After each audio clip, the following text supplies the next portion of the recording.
We bring you an all-cash offer. You close in as little as 21 days. No home inspections, no lockboxes, no open houses. Go to markspain.com to get a guaranteed offer and start packing.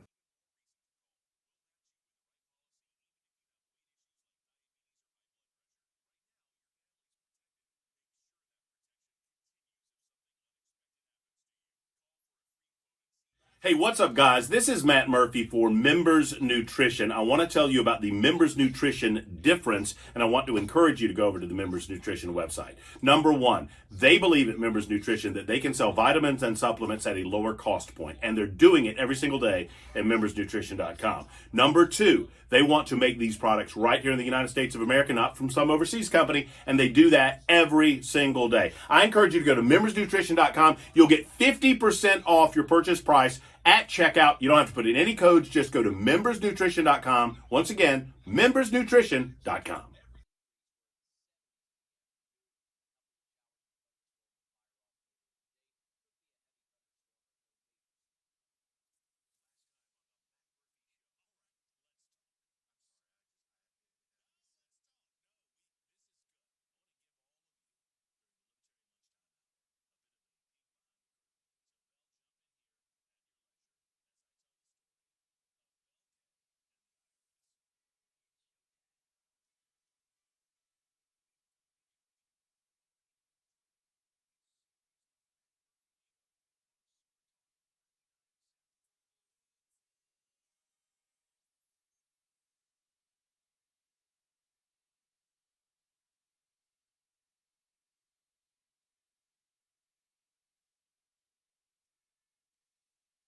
Hello, friends. Welcome in. It's the Matt Murphy Radio Show underway for another day. Happy to have you with us on Super Talk 99.7 WTN. My name, if I can get it out there, conveniently enough, is Matt Murphy.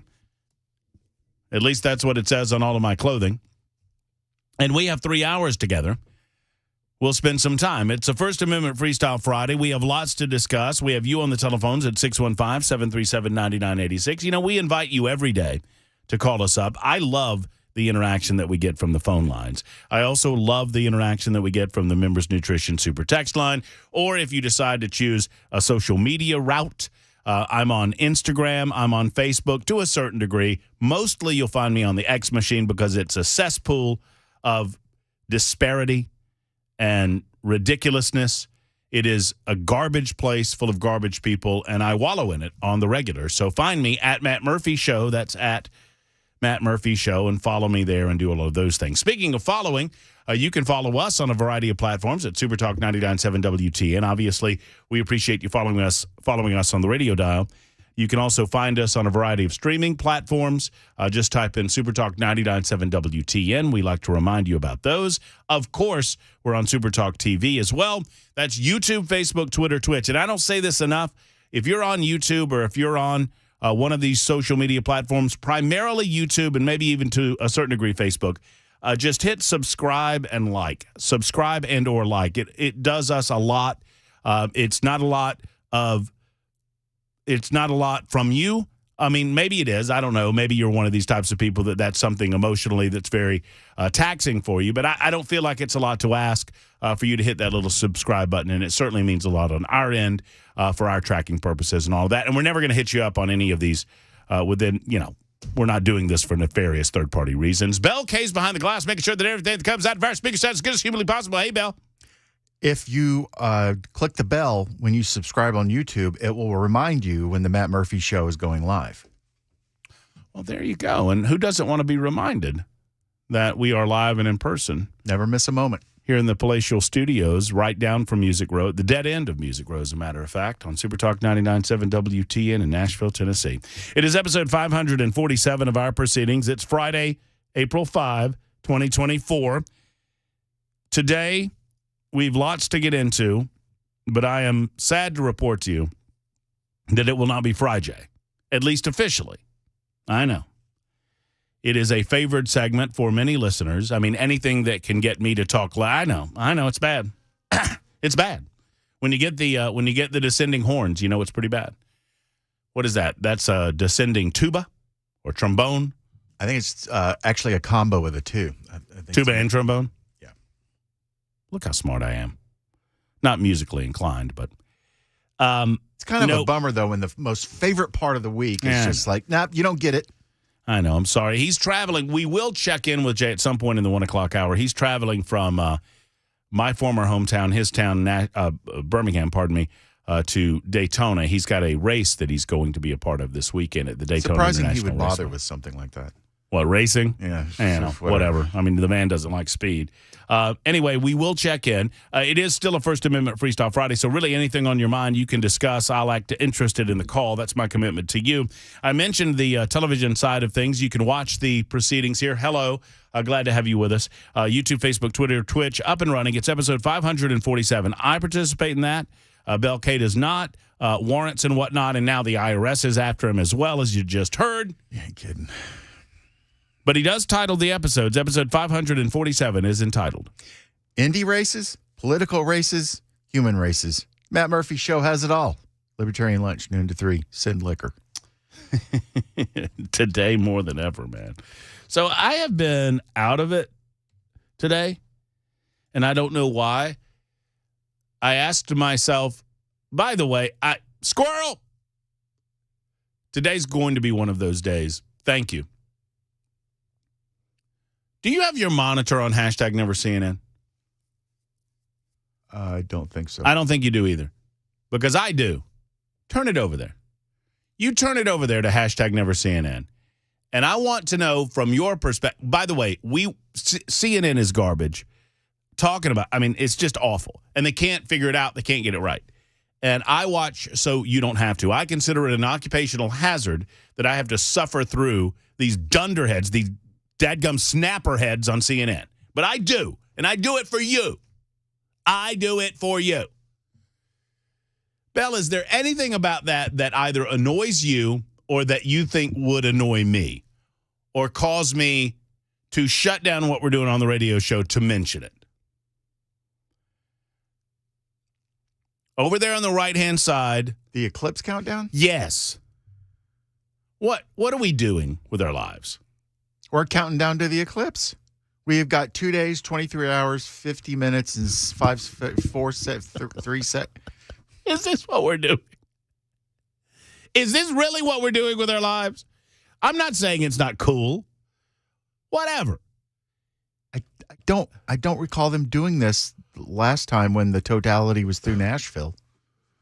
And what was it? 2017. I know that because I spent an hour of my life trying to find a video that I posted on Facebook from 2017, a visual representation of the eclipse. I think I told you about this. The two bald guys, the black bald guy and the white bald guy. It's very funny. I found it on Facebook, but I cannot figure out. It's not on my phone. So I'm having a difficult time figuring out how to repost it, either on Facebook or more particularly on other social media platforms, because it doesn't seem to want to let me do that.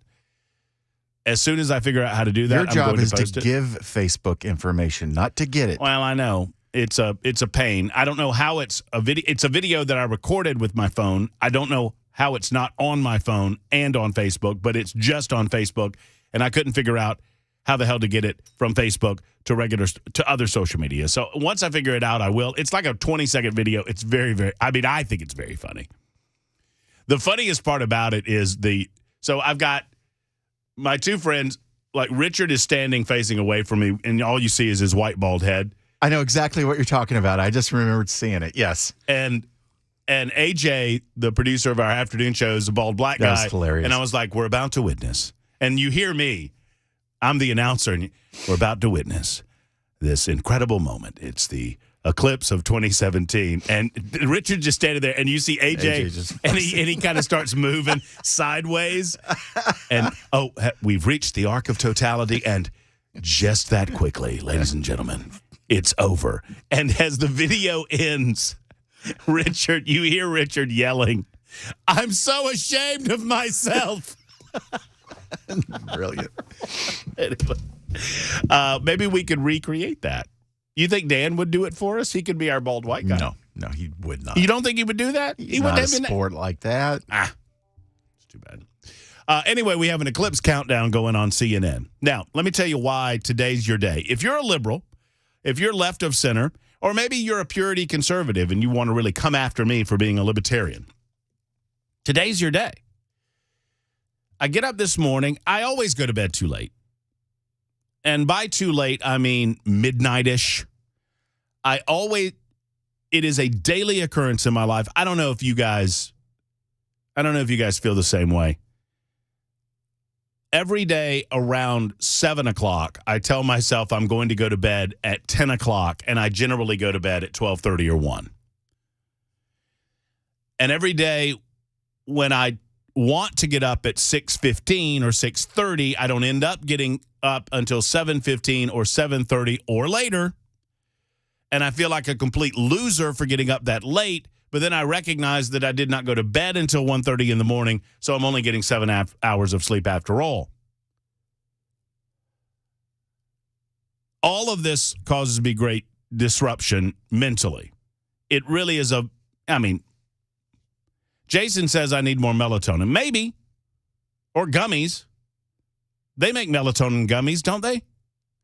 Yes. I know they make other kind of gummies. So last night was one of those nights, nothing out of the ordinary or out of the usual, but I wake up this morning and I'm just out of it. I'm bleary. I can't get focused. I can't get out of my own head. I feel kind of stopped up. I'm like, what did I do? Well, what I did was yesterday afternoon while the dogs are playing in the backyard in the clover, I decided to take the electric blower out and blow off. I've got one larger deck and one small deck between the out. Anyway, I'm blowing off the back area decks, and I decided to blow off the walkway to the house. No big deal. No big deal. Just a little, one of these electric deals. I mean, that's all good. Technology's there, lithium battery, etc. All good, man. And I think that's what it was. I think the pollen that I blew off that kind of flew around in the air got up in my head, and as I have well documented, just talked about it with Chris Hand, for about 37, 38 years of my life, I made fun of people with allergies. And I admit it. I would tell them to suck it up, buttercup. Let's man up. We're all grown people. Happens every year, I said. Happens twice a year, I said. What's wrong with you? Just take yourself an allergy pill and be done with it. What are you moaning and complaining about? My allergy. And at some point along the line, God decided that he was going to smite me. He had enough of your mouth and was going to give you some experience. He had enough of my allergy mouth, and he threw it at me. And it started getting bad around 38, 39, and it just keeps going, man. Sandra says, Matt, it's the bird flu. Ha. Maybe. I don't know. That's the way I feel. I feel completely out of it. So if you want to come at me, let's do it. 615-737-9986. Today's your day. I have been credibly told that the bird flu this time around is going to have a 50% mortality rate. So there's 50% chance that in the next few weeks you're not going to be doing this show. So I want to say bye in advance. How many times have I told you to stop reading press releases from the DNC? They would love nothing more. Actually, you told me it was my job to read those. That's actually true. That's fact check true. Yeah, no, they want it. They're setting it up. I am not your guy when it comes to conspiracy theories. I am not your boy when it comes to contrail chemtrails. That's not me. I believe birds are real. If you're looking for the Birds Aren't Real show, it comes on at 9 a.m. on Super Talk 99.7 WTN. He's a great guy. His name's Chris Hand, and I love him to death. And I know he's listening, or I hope he is. But that's not me. But I would not put anything, considering what happened in 2020, considering their reaction to what happened in 2016, I would not put anything past the Democrats in terms of what they are willing to do to get Joe Biden by the American people one final time. If they choose not to do it on the up and up and get themselves a different candidate, then what? It took COVID-19. Whatever you think the origins of COVID-19 might have been. And let me go ahead and tell you, COVID-19 came from the Wuhan virology lab in Wuhan, China. It was either intentionally or accidentally released. Now, there are some people that are damned sure that they know that it was intentionally released. And there are some people that would tell you with a surety that they know that it was not. I will not tell you either of those things because I've seen and read all of the mixed messages. I can tell you which way I lean on it, but I don't believe that there is a single question about where it came from. Intentionality, I think that's a little bit more of an open debate. But one way or the other, whatever you feel about it, there is zero question in my mind that but for COVID-19, Donald Trump would be president of the United States today. All right, so we're going to get into some of those things. We're going to get into what might happen over the course of the summer. We're going to get into what happened yesterday with Israel. Believe it or not, Joe Biden managed to bend the knee to two separate countries in one single day. I put it a little less delicately on my social media platform. Don't know if you saw that. But we're going to suspend that conversation and talk about something happening locally in just a moment with Scott Borchetta of Big Machine Vodka and the Big Machine Music City Grand Prix. Tickets are now on sale. We'll do that next on Super Talk.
Super Talk 99.7 WTN. In a moment, we'll have a good conversation with Scott Borchetta with Big Machine Music City Grand Prix. Obviously, Scott has been heavily involved with Big Machine, but he's also involved with this brand.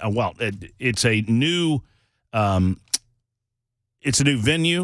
It's a temporary venue. He will explain everything for you. The Big Machine Music City Grand Prix's got tickets now on sale. I went last year and absolutely had a fabulous time. It will not be downtown for the next couple of years because of the building of the new stadium, but it will find a landing spot and a new home at the Nashville Super Speedway. All roads lead to Nashville for the series finale, which is scheduled for September 14th through the 15th this year. And if Saturday, we get rid of the September 14th. speedway, we won't be able to do this down the road. Well, no, that's a different speedway. Remember, it's the Super Speedway in Lebanon, not the other speedway in Nashville. We need all the speedways. We need all the speedways. I agree with you there. And I have actually an update on that, too, later on today. But we'll talk to Scott coming up in just a few moments on Super Talk 99.7 WTN. One final thought before I get into a few more, serious matters. Although, I don't know. I think it's kind of serious in and of itself. So,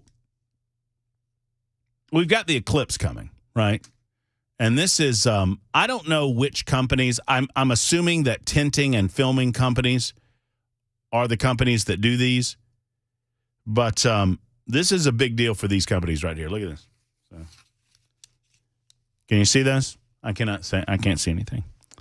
So I put on if you're watching on Super Talk television, and I hope you are, I put on my handy-dandy set of eclipse glasses that I have ready for Monday. I don't know if you've heard or not, but there's an eclipse Monday. It is the last path of totality, or as they say, arc of totality, that will occur in the United States of America for the next 20 years. The next occurrence is in 2044.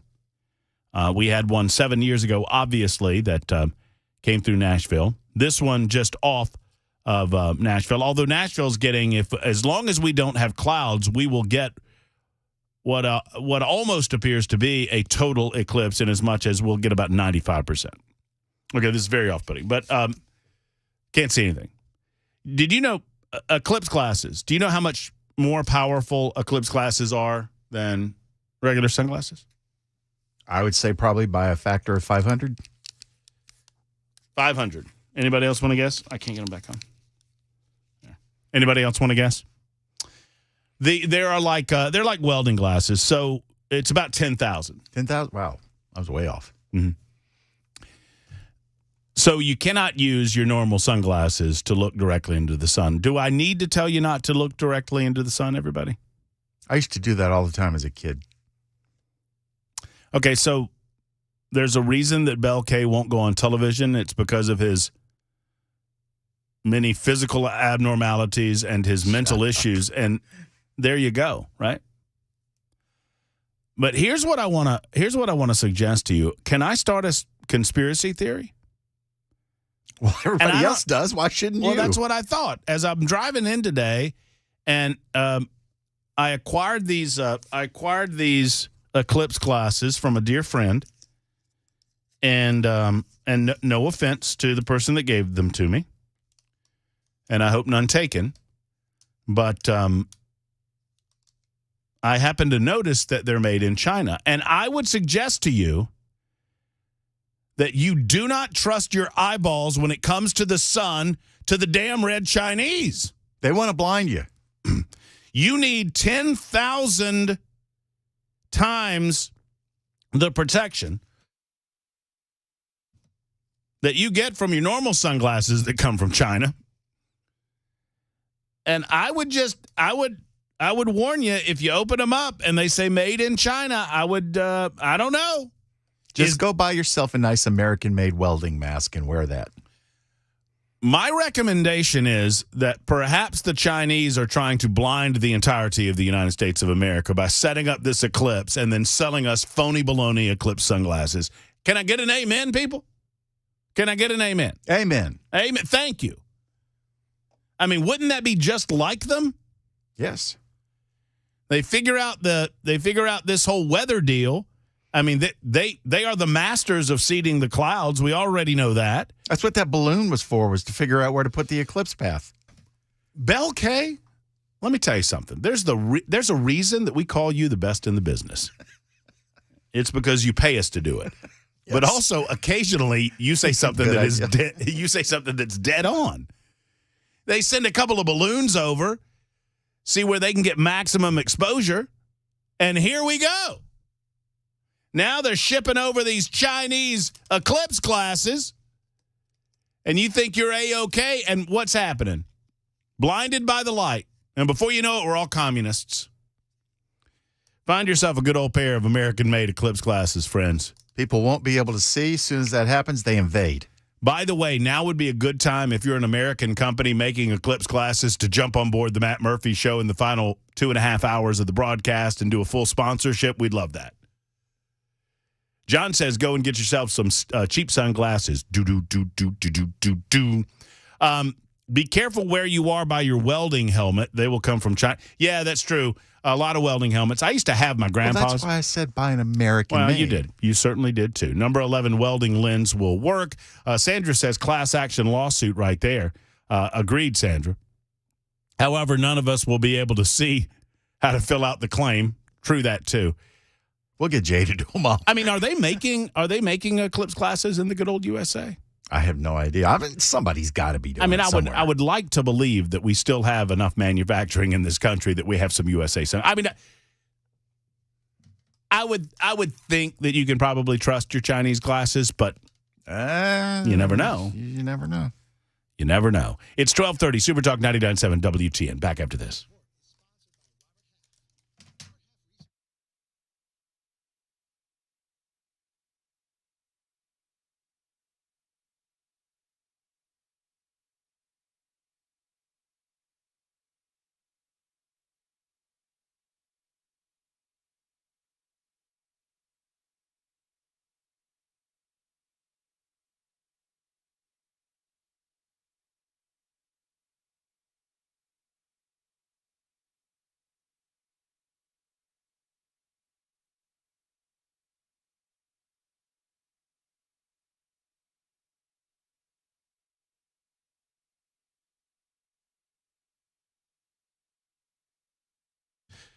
Hey, friends, Matt Murphy. Defend Systems is your one-stop shop for all things life, safety, and security when it comes to your home. Well, not so much your home, actually. I take that back. Not your home. Any place outside of your home is what I was trying to say. Like a place of business, a school, a setting where people gather, perhaps a church setting. Defense Systems can assist in all of those things. I do not know. They have a TECC course that they are running next weekend, not this weekend, but next weekend. And I apologize to tell you that I don't know if their course is full because it is limited in terms of their seating.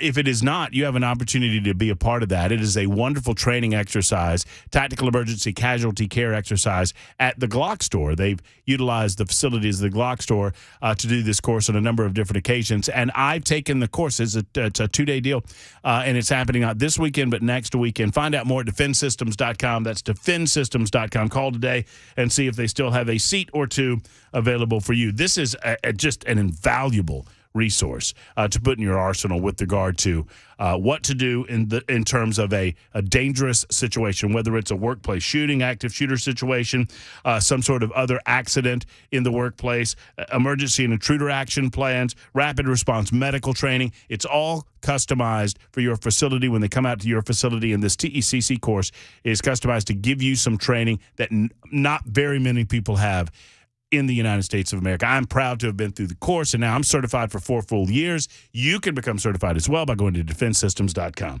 Call today at 615-236-6484, 236-6484 for Defense Systems.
1235 Super Talk 99.7 WTN. My name is Matt Murphy, and this is the Matt Murphy Show. It is a First Amendment Freestyle Friday. Thank you for being around with us. We do appreciate you. Thank you so much. Whatever time you're able to give us, we're appreciative. We're here till 3. Brian Wilson in the drive from 3 until 7. Don't forget a slight programming note.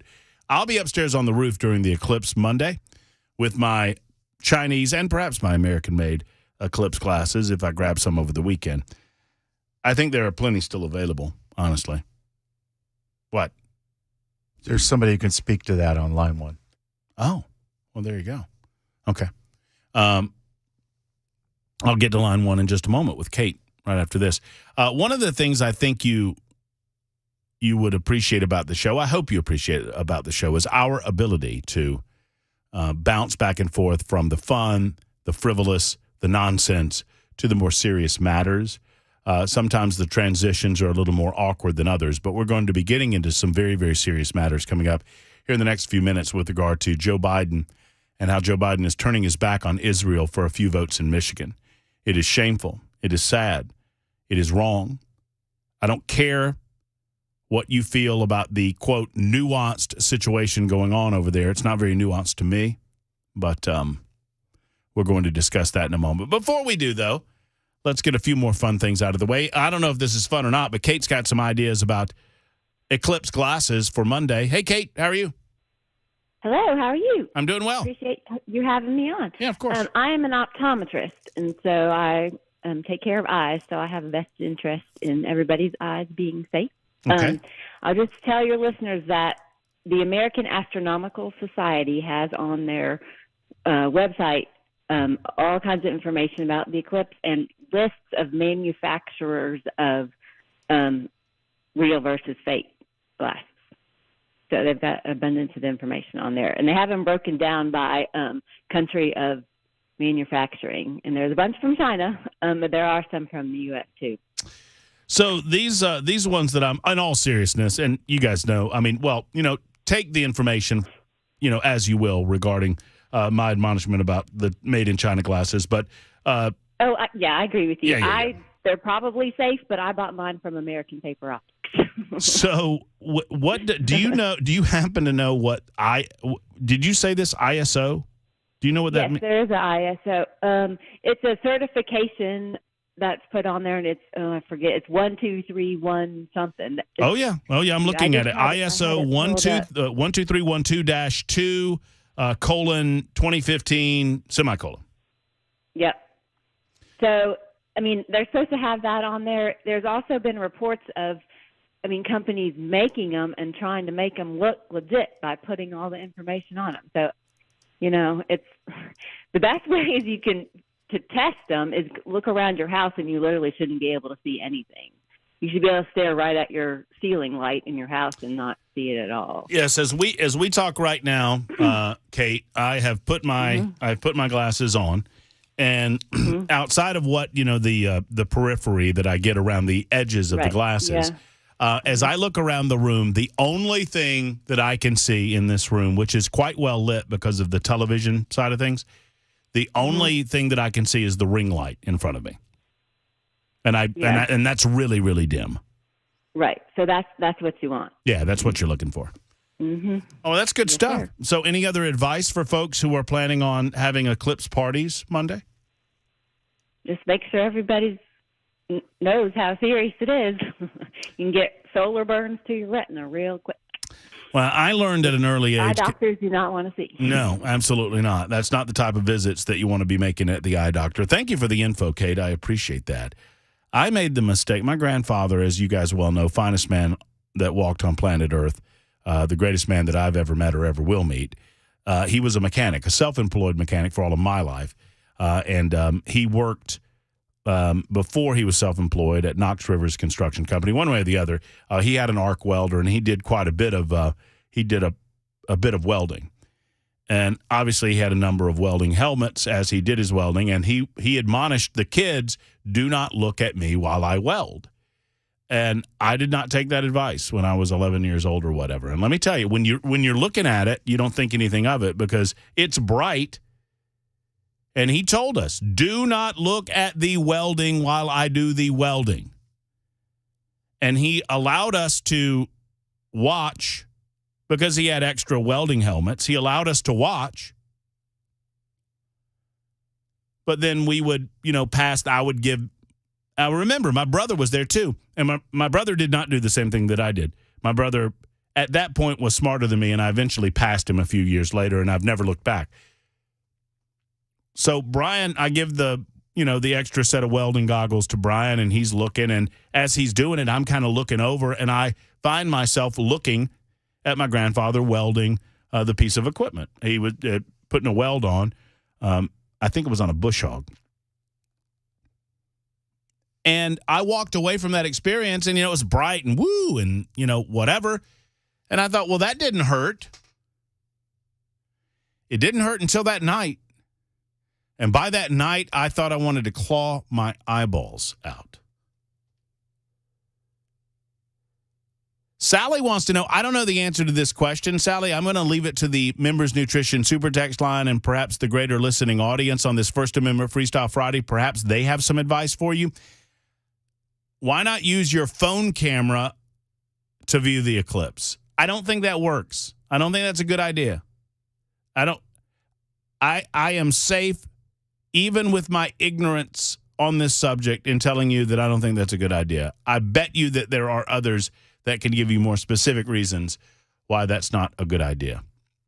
Bell, why do I get – hey, Bell, this is not for me. This is for you. 4269 says, why do I get the sense that this eclipse is going to be the end of the world? I've never seen in 50 years this level of attention to the upcoming event. I would say probably because it is the end of the world. Everything will fall apart after Monday. By about 3, we should be in Armageddon. And after that, it's just every man for himself. And once you get down to eating your neighbors, call it a day. So there's a slight programming shift that I had begun to talk about. I will be coming on air around the time that the world is going to hell in the handbasket because I'm in for Brian Wilson. You may not have to bother with the rest of the show then. That's you true. Just bail out and go have some fun, kill some people and eat them. So Cam Smith's in for me. I will be on the roof during my own show. So I'm coming to the studios, and I'm going up on the roof, and I will be calling in reports during the eclipse, during the Matt Murphy Show on Super Talk 99.7 WTN, hosted by Cameron Smith. Then at 3 o'clock, I'll climb down from the roof, and I will do Brian Wilson's broadcast, The Drive, from 3 until 7. And Brian Wilson is going to call us post-eclipse to give his analysis of what the arc of totality looked like. Wrong. This is all wrong. What do you mean? Once the eclipse happens and you start seeing all these zombies popping up, you need to be on the roof with one of your rifles and just start picking off zombies and ignore the rest of the day. Don't do the show. Just shoot zombies up there. I hope that this doesn't happen for one reason. I don't want my brother to be proven right. Here's the backstory. My brother, I'm a gun owner. I have more guns than I need, but fewer guns than I want. And I'm well arsenaled. Let's just put it that way. But my brother has me, no pun intended, eclipsed by some bit in terms of his arsenal. So much so that I oftentimes, when I'm at my brother's house, find myself asking him, what the hell are you – I mean, Brian has – I'm not giving up anything. I'm not telling him where he lives or whatever. I mean, he has almost 50,000 rounds of ammunition. That's an okay start. Like when my birthday comes around, I either get a gun or ammo gifted to me by my brother, which is pretty nice. Are you serious? Yes. That's actually pretty nice of him because those are not cheap gifts. Oh no, I got a DDM4 from my brother for my birthday a couple years ago. Anyway, so Brian has this sniper rifle that he bought. He's only fired it once. He took it out to Fort Benning. He had a buddy that got him out on a range in Fort Benning that's long enough to fire it. It's like I don't know what it is, and I would embarrass myself if I tried to guess, but it's like a 6.7. I just embarrassed myself. Whatever it is, it's got the flip stand down on the bottom. It's got the click. It's got the huge scope. I mean, the scope is as big as a Coke can or bigger, and he's only fired it one time. And he's so proud of it. He had gotten it, and he went out on the range, and he fired it. And this is years ago. And it's great. It's all good. I was like, Brian, I mean, it's like a $3,000 piece of weaponry. Well, when you say he's only fired it once, do you mean he's only taken it to the range once, or he's only put one down range once? He's only taken it to the range once. Okay, gotcha. Yes, they did multiple firings when they were at the range. 1,200 to 1,800 yards. That's its go zone, right? And I'm like, Brian, what are we doing with this weapon? What? I mean, 52. Now everybody's picking on me saying 50,000 rounds. What is this, amateur? I love this. 05. I mean, they're coming in hot and heavy. 50. That's over a mile. That's exactly what it is. 0363. You're exactly right. It's a 6.5 Creedmoor. That's exactly what the gun. That's exactly the gun he has. Thank you. That's over a mile in range. Yeah. So, and everyone's giving me hell on the 50,000. It's like 50,000. What? Those are rookie numbers. Come on, man. Got to pump those numbers up. It is. It's a 6.5 Creedmoor is exactly what it is. Thank you guys for thank you for being as smart as you are. Smartest listeners on planet Earth. I knew you'd have my back. So I'm picking on him. You know, we're having, little three fingers, brown water and whatnot. And I'm like, what are you doing, dude? I mean, like he goes, well, when the bleep goes down, I'm ready. He's giving me like, are you ready? I'm ready. When the bleep goes down. I was like, what, Brad? What do you mean when the bleep goes? What do you mean when the crap goes down? What, you're going to get a phone call? All hell's breaking loose. The United States military is turned against our own citizens. There's a zombie apocalypse, and somebody calls you, hey, bro, we got somebody downwind at about, 2.5 miles. We really need to take them out. Can you bring your Creedmoor over? Is that what's going to happen, Brian? I think if that call comes, we are screwed. And he said, well, I ain't going down without a fight. Yeah, if it's not going to help having the gun, it ain't going to hurt having it. Well, that's true. I mean, it's the line from Unforgiven, which I'm reminded of when I tell this story to people. There's a great scene. It's my favorite movie, probably of all time, but it's certainly in my top 3. Unforgiven, Clint Eastwood, Gene Hackman. You guys know. Morgan Freeman, Richard Harris. Great cast. Great movie. And there's a scene where the deputies are all sitting around the sheriff's office and Little Bill's not there. And one of the deputies has one arm. He lost it at some point. And one of the younger deputies is giving him the business, and they're talking back and forth. And the older deputy with the one arm hands him one of his 2 guns and says, why don't you make yourself busy and clean that? And the kid says, for the life of me, I can't figure out why a one-armed deputy needs 2 guns anyway. And the guy says, the way I figure it, I don't plan on dying for a lack of shooting back. That's true. Damn right. All right, now 1357 is saying it's illegal to buy a gun for someone else. You shouldn't share that. What is that? My brother didn't buy a gun for someone else. He gifted me the gun, which is different. So he bought it for himself and decided, No, I don't want this that's anymore. exactly I give right. it to my brother. My brother did not buy me a gun. That would be a proxy sale, which is, in fact, or a straw man purchase, which is, in fact, illegal. My brother bought every gun that he owned for himself. Some of these guns he has subsequently gifted to a family member, which is perfectly legal. 615-737-9986. It's The Murphy Show on Super Talk.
All right, kids, it's almost 1 o'clock. May I wish you a good afternoon, a happy libertarian lunch. Hope everybody's doing well. Oh, lots going on this week.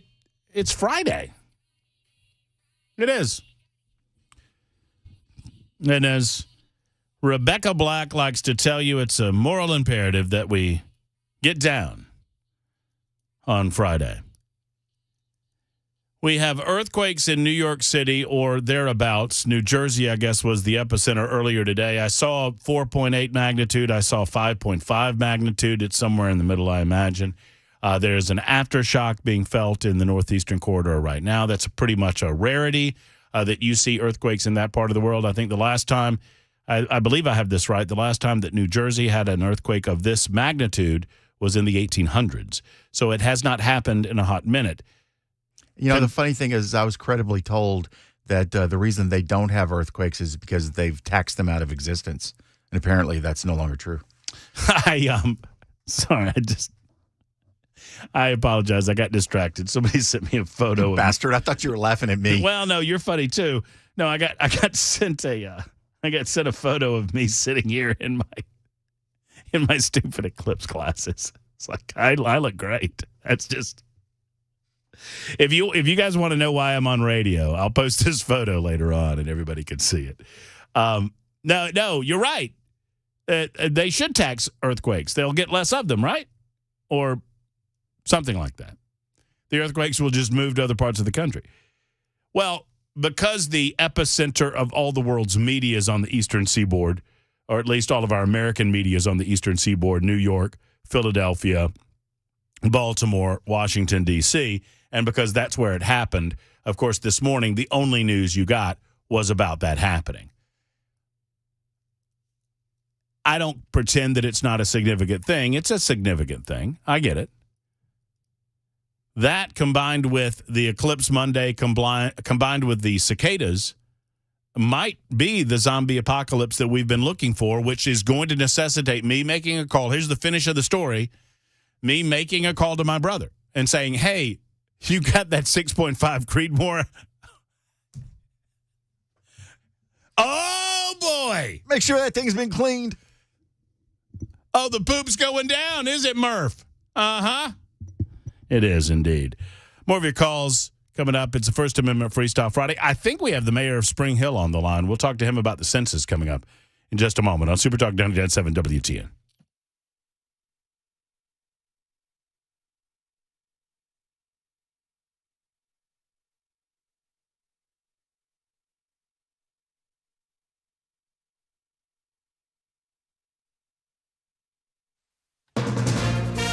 From ABC News, I'm Michelle Franzen.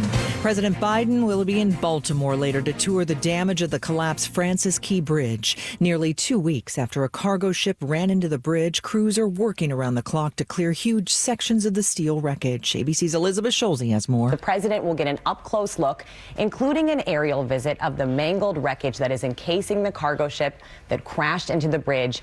He will also meet with the families of those 6 construction workers who lost their lives when it collapsed. The federal government has already released $60 million in emergency funds to help reopen the critical port. This morning, the White House is officially requesting that Congress cover the full cost to rebuild the bridge, which could be in the billions. Before leaving the White House, the president spoke for the first time since his call with Israel's prime minister about the changes needed, he says, in Gaza after Israeli airstrikes killed 7 aid workers. Did you threaten to stop military aid to Israel? I asked them to do what they're doing. The president says Israel must protect civilians and boost aid into northern Gaza. ABC's Mary Bruce has more. So far, Biden has resisted calls to limit or condition U.S. military assistance to Israel. The administration recently approving the delivery of thousands more bombs in the coming years, but now making clear the U.S. could change course. An earthquake centered in New Jersey and felt in surrounding states and also New York City rattled buildings and nerves. Eileen was inside her home on Long Island island when it hit. I got scared. The furniture's rattling. The things on the top of the furniture were rattling, and it's really frightening. My dog popped up. Yeah, it was like crazy. It scared the heck out of me. Officials, though, say there was no damage. Bridge and tunnel officials, along with airports, suspended traffic for some time, all so they could assess the impact of the 4.8 magnitude quake. New Jersey's governor, who was out attending a conference, says they were lucky and did not sustain much damage. Officials are warning, though, there could be aftershocks. You're listening to ABC News.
It is the Matt Murphy Radio Show. Hour number 2 starts right now on Super Talk 99.7 WTN. Pleased you've joined us. It's 1:05. Thank you for being here. I mentioned a No Friday J today. It is Friday, obviously. Everyone looking forward to the weekend. I have a couple of things to say about the weekend. It may be our last. I mean, heavens to Betsy, you've got earthquakes in New York. You have the cicada apocalypse, or the cicada apocalypse coming. Easy for me to say. And then you have the eclipse coming on Monday. But that doesn't mean you shouldn't fill out your census. And we're going to talk to somebody that wants you to do that. No, not that census. It's a different census. Steve Abramowitz and I were discussing this. He of Heartland Journal, formerly of Mill Creek View. We were discussing this, and I thought that I would try to repair some of the disinformation that was going on during that broadcast. And we're going to do that in a moment. But it is much to my chagrin that I announced to you that there's no official Fry J today during the 1 o'clock hour of the Murphy Show. Jay's on the road, although I did instruct Bell K to check in with him and to see if he could give us a status update as to where he was and what he would be doing over the course of the weekend. Speaking of what you might be doing over the course of the weekend, did you know, and I'm here to remind you, that we've got an event happening this weekend. We had Abby Elks on the show. if you don't remember or perhaps you missed it, Abby is daughter of Jim. She is a student at Davidson Academy. I think I have this right, that she's a junior. And that she contacted me last fall and said that she was preparing to put together an adoption fair for dogs and cats and other adoptable animals for people around Middle Tennessee at her school, Davidson Academy. Of course, being the pet lover that I am, specifically the dog lover that I am, I invited her on. Abby was a very impressive young lady. She was very, very well-spoken and clearly very passionate about animal adoption.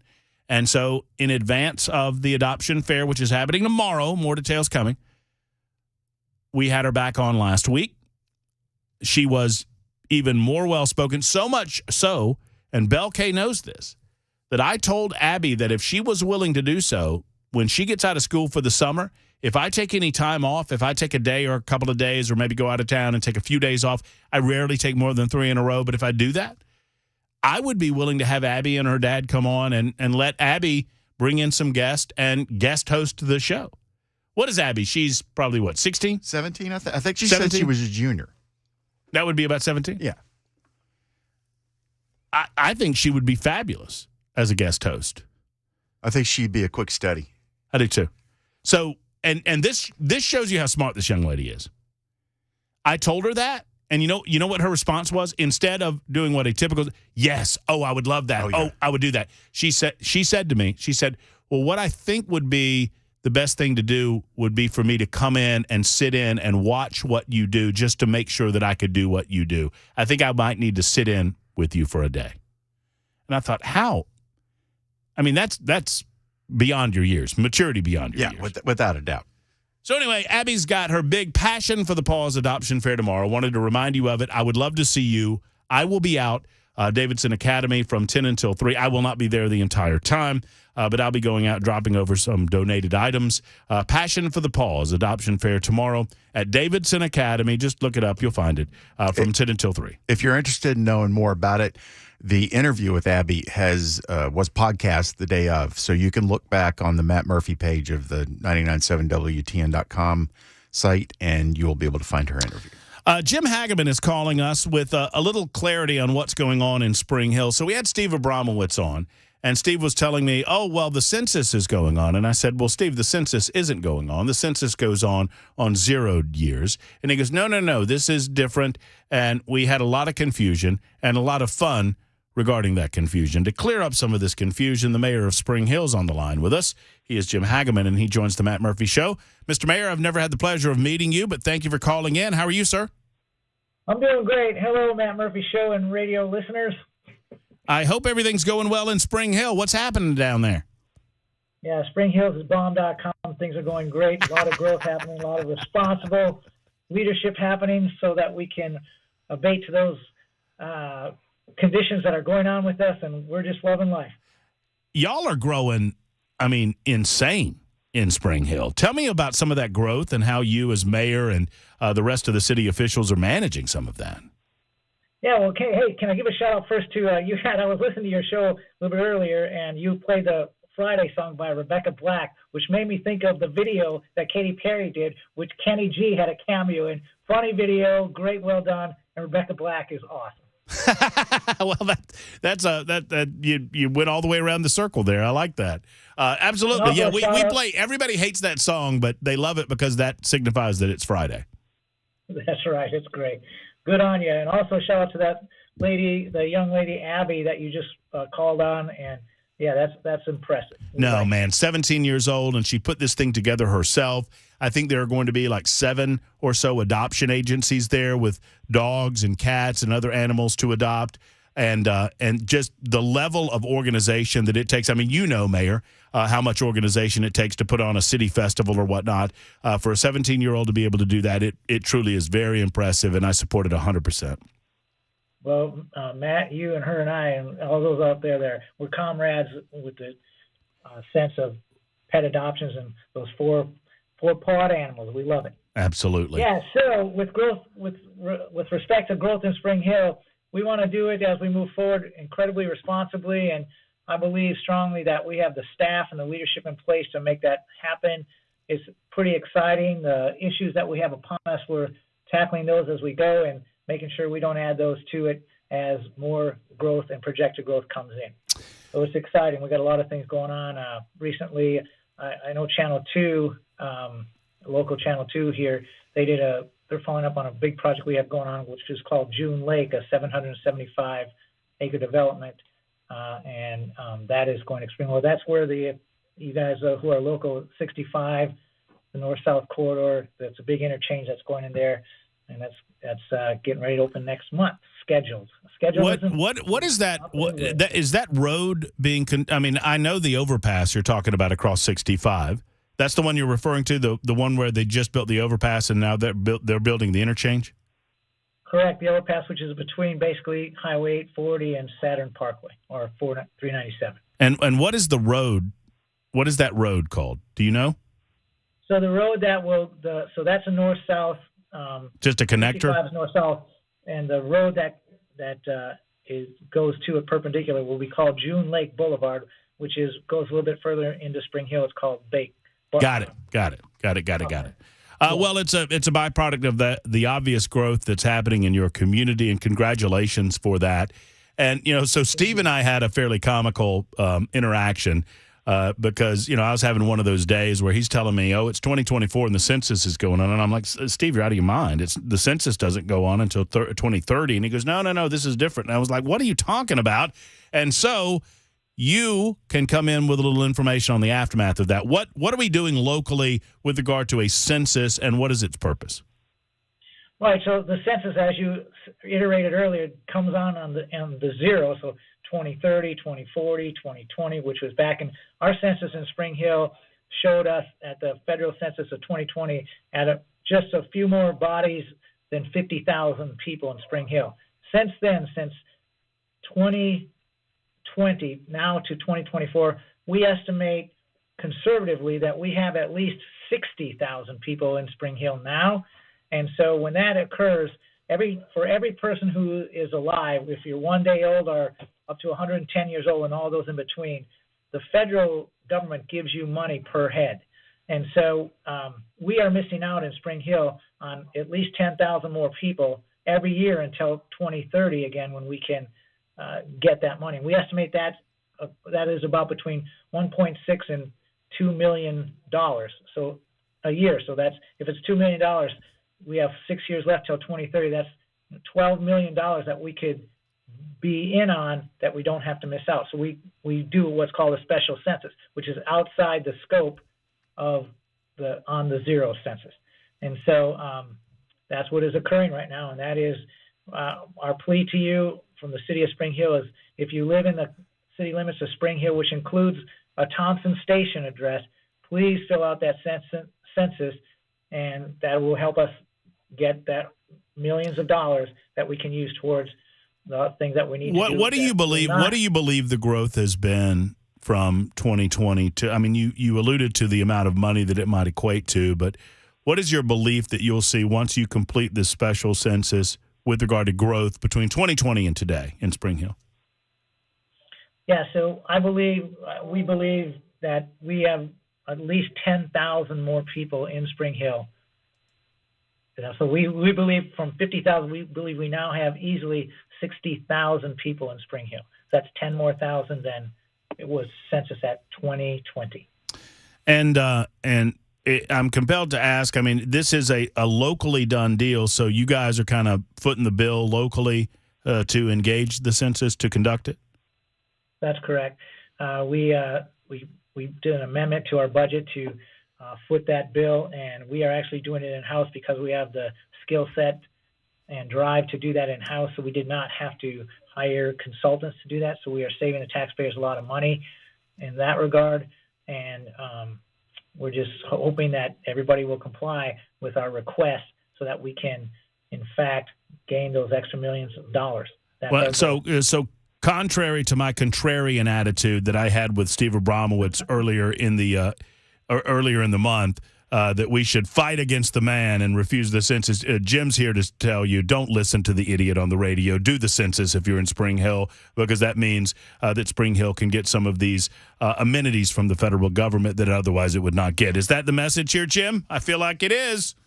It is absolutely, and I will just tag on that. I'm with you with regard to fight the man, because the man has earned the reputation of, he is not always looking out for your best interest. But with regards to the census, it is simply to get more money for you guys. It is not another way of Big Brother watching out for you. We're just local Spring Hill. We want to do the best we can with the monies that we get in. Look, I think my current adopted hometown of Mount Juliet, I think, is engaged in the same practice. I think Lebanon might be doing the same thing, if I'm not mistaken. So, look, you and I could get into a good discussion, Jim, and I about federal money. And look, I wish I could change a lot of things about the federal government, but I can't. And that's not what we're here to do right now. But for those that are curious about how they get more information, or perhaps if they live in Spring Hill and they've not been made aware of what they need to do. Specifically, what do they need to do? So they specifically can walk into City Hall and do a couple clicks and fill it out, but best from your own home computer or even telephone.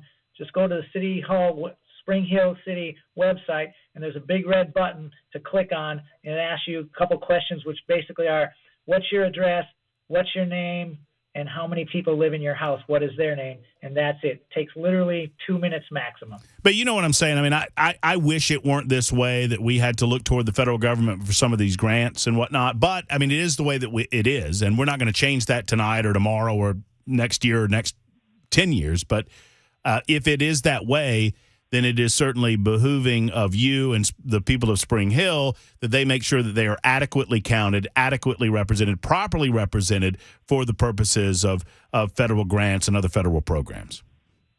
Absolutely. That's 100% spot on.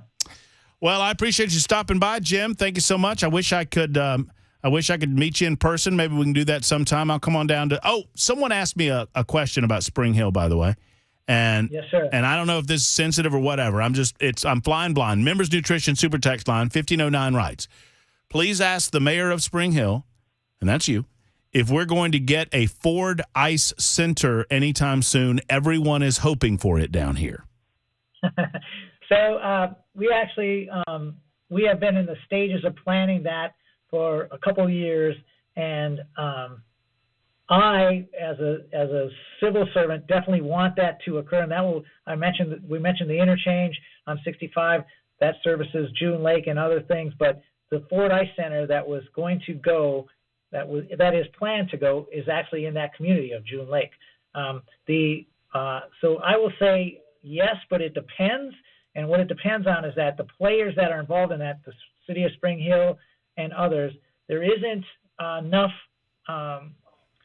money to make that occur right now. And there are some roadblocks that there's reasons for that. And so when those roadblocks get ebbed away and blown out of the way, that is our hope that does occur, because everyone, like whomever your radio listener wrote in, he or she, we do want that to occur. Well, Jim, thank you for stopping by via the phone. We appreciate you. Best of luck in your census efforts in Spring Hill, and let's talk again very soon, okay? Thank you, sir, and congratulations on your show. Thank you. Everybody have a great weekend. All right, you do too. There's Jim Hageman, the mayor of Spring Hill. Look, for those of you on the Members Nutrition Super Text line asking the question, I get it. I understand it. And I don't think we're going to solve the overspending of the federal government with the mayor of Spring Hill today. The mayor called in. He wants an accurate count. They're paying locally to get an accurate count of their citizenry so that they can apply to the federal government for grants. If you don't like the idea of a local community, and I get it, and I am right there with you, but, Jim wanted to call in to kind of clarify what they were trying to do down there. I have every respect for that in the world. Now, if you feel like we have too many local mayors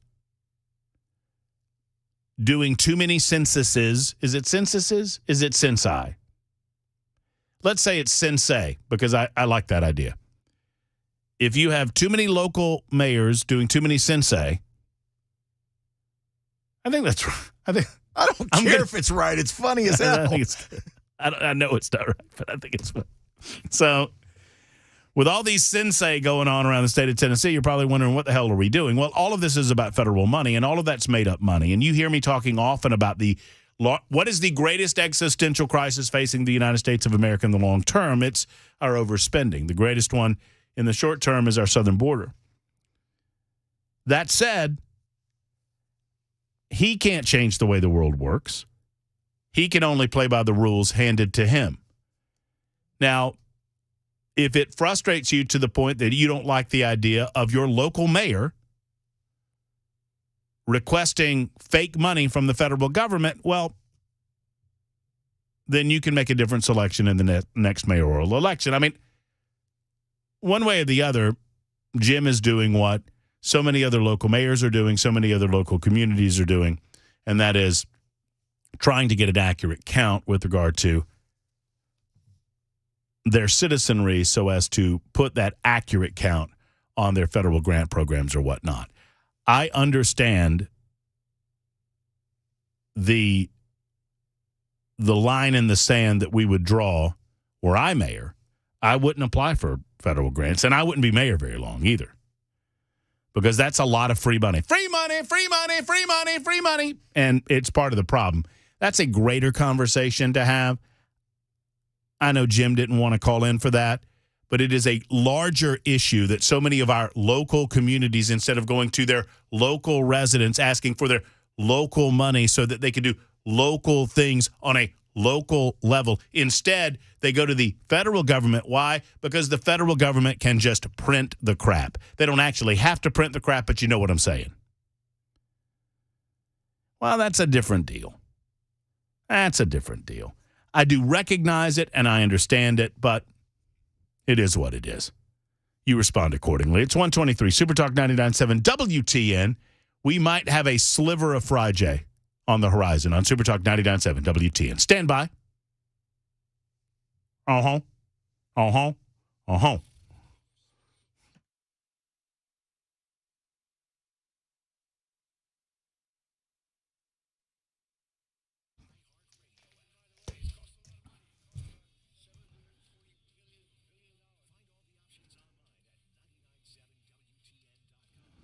So let's talk about the Glock store. I know it seems like a long time away. After all, it's April 5 today, and April becomes May, and May becomes dead. So it's 2 months. 2 months away. Mark your calendar for June 1. June 1 is the date for the 4th annual open house at the Glock store, and they have giveaways galore at the Glock store. Let me tell you about some of these things. I mean, it's pretty darn cool. So the 4th annual open house is happening Saturday, June 1st. Here are the details, 10 a.m. to 2 p.m. Now, they're giving away over $10,000 worth of prizes. They're giving away over $10,000 worth of prizes, and yours truly will be there. It is my understanding that young Chris Hand will be in attendance as well as the one and only Dan Mandis of Nashville's Morning News. Where else can you go and meet these three rock stars on Super Talk 99.7 WTN, plus over $10,000 worth of incredible prizes, like Red Dot Optics from Vortex. I mentioned how much I love my Vortex sights at Scope, rather. I absolutely love it. I love the optics that they provide. The tritium-powered night sights from True Glow, weapon lights with lasers from Nightstick, pistol and rifle bags from Savior. The raffle list just goes on and on. They've got a Nightstick low light. I mean, I could just rattle these off until the end of the commercial. Here's the deal. You need to be there for 4 full hours from 10 a.m. to 2 p.m. Obviously, they're going to have food. They're going to have a lot of different items for sale and for giveaway. And if you've never been to the Glock store, what are you waiting on? You can go in advance of this event and then prepare to be at the event Saturday, June 1st. So Glock store, they're on Airlane Drive just off of Elm Hill Pike. Stop by, tell them Matt Murphy sent you, or online, glockstore.com or shoot270.com.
128 Supertalk 99.7 WTN. Hey, pick up on line 1 because I get in trouble for extending these too long, Bell. And if Nashville's Morning News, if the host of the illustrious Nashville's Morning News and the guy that happens to be my boss is listening, he'll get mad at me. And I don't want that to happen because I have an extended conversation with line 1 that I need to take up. And I told him you just needed 5 minutes. Well, I mean, I do just need 5 minutes, but I don't have 5 minutes. That's what I'm saying. I don't want to go to 34 and then I get in trouble about that. Believe it or not, they ask me to keep good time around here.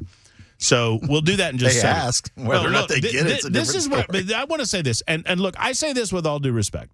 I've long said that the only two groups of individuals that you can impugn, that you can just destroy verbally on the radio without fear of reprisal, two groups, the Amish and the deaf, right? Well, that's true. Uh-huh. So I'm not here to cast aspersions for those of you who might be listening who happen to be sight impaired. God bless you. Thank you. One of my favorite listeners on planet Earth back in Birmingham was blind. So I'm not making fun when I say this. I'm not making fun of you. I'm making fun of CNN. CNN just did did you see this piece? A 5-minute piece on the eclipse. I would like to remind you that it's your job to watch CNN. True enough. Not mine. True enough. I did have you tune in to see the countdown. They have a countdown on CNN. A countdown for the eclipse.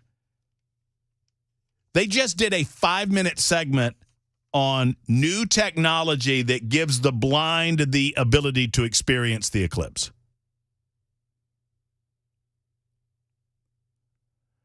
New technology that allows blind people to experience the eclipse. I don't think that technology is new. Wouldn't that technology be a blind person? I'm not trying to standing next to someone who can see, and that person is just explaining to them what's happening. They've also got new technology out now that lets deaf people taste. I mean, blind people can hear, right? They just can't see. True. The fact check true? So this technology has always existed for them to experience the eclipse as best they possibly can with regard to stand there and listen to other people talk about it. All the way back to the prehistoric days. Right. And back in the prehistoric days, you know what that conversation was like? We're about to die. Forget the blind people. They're doomed anyway. 31 after the hour on Super Talk.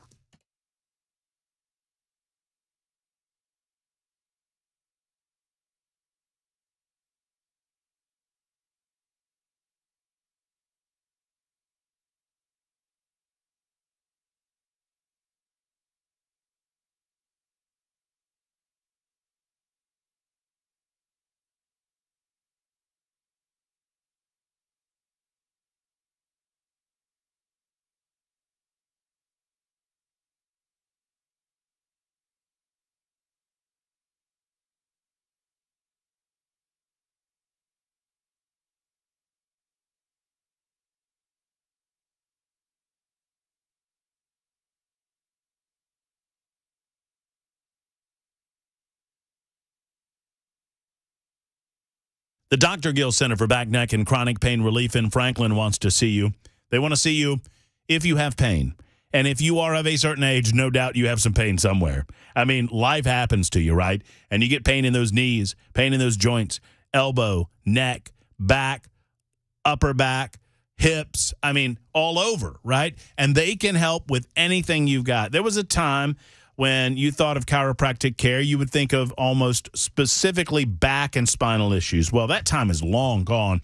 And the Dr. Gill Center has been partially responsible for eliminating that stereotype and broadening their approach to pain relief. So now, whether it's spinal in nature or soft tissue, they can help with modern technologies like spinal decompression, their Class 5 laser system, their red light therapy, and so much more. So I invite you to get out to the Dr. Gill Center as soon as possible if you're experiencing pain. If you pop pills, if you find yourself needing injections to prevent pain or to block pain, or if you're considering surgery, before you do any of these things, go to the Dr. Gill Center. I know I did, and they've alleviated my pain, and I know they can help you as well. The Dr. Gill Center for Back, Neck, and Chronic Pain Relief. Here's the number. Call today for an appointment, less than $50, $49, a comprehensive examination, complete findings, complete x-rays, right there available to you. 615-882-4838, 882-4838 for the Dr. Gill Center.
I am not normally in the business. By the way, it's the Matt Murphy Radio Show, flying through a fun free-for-all Friday on Super Talk.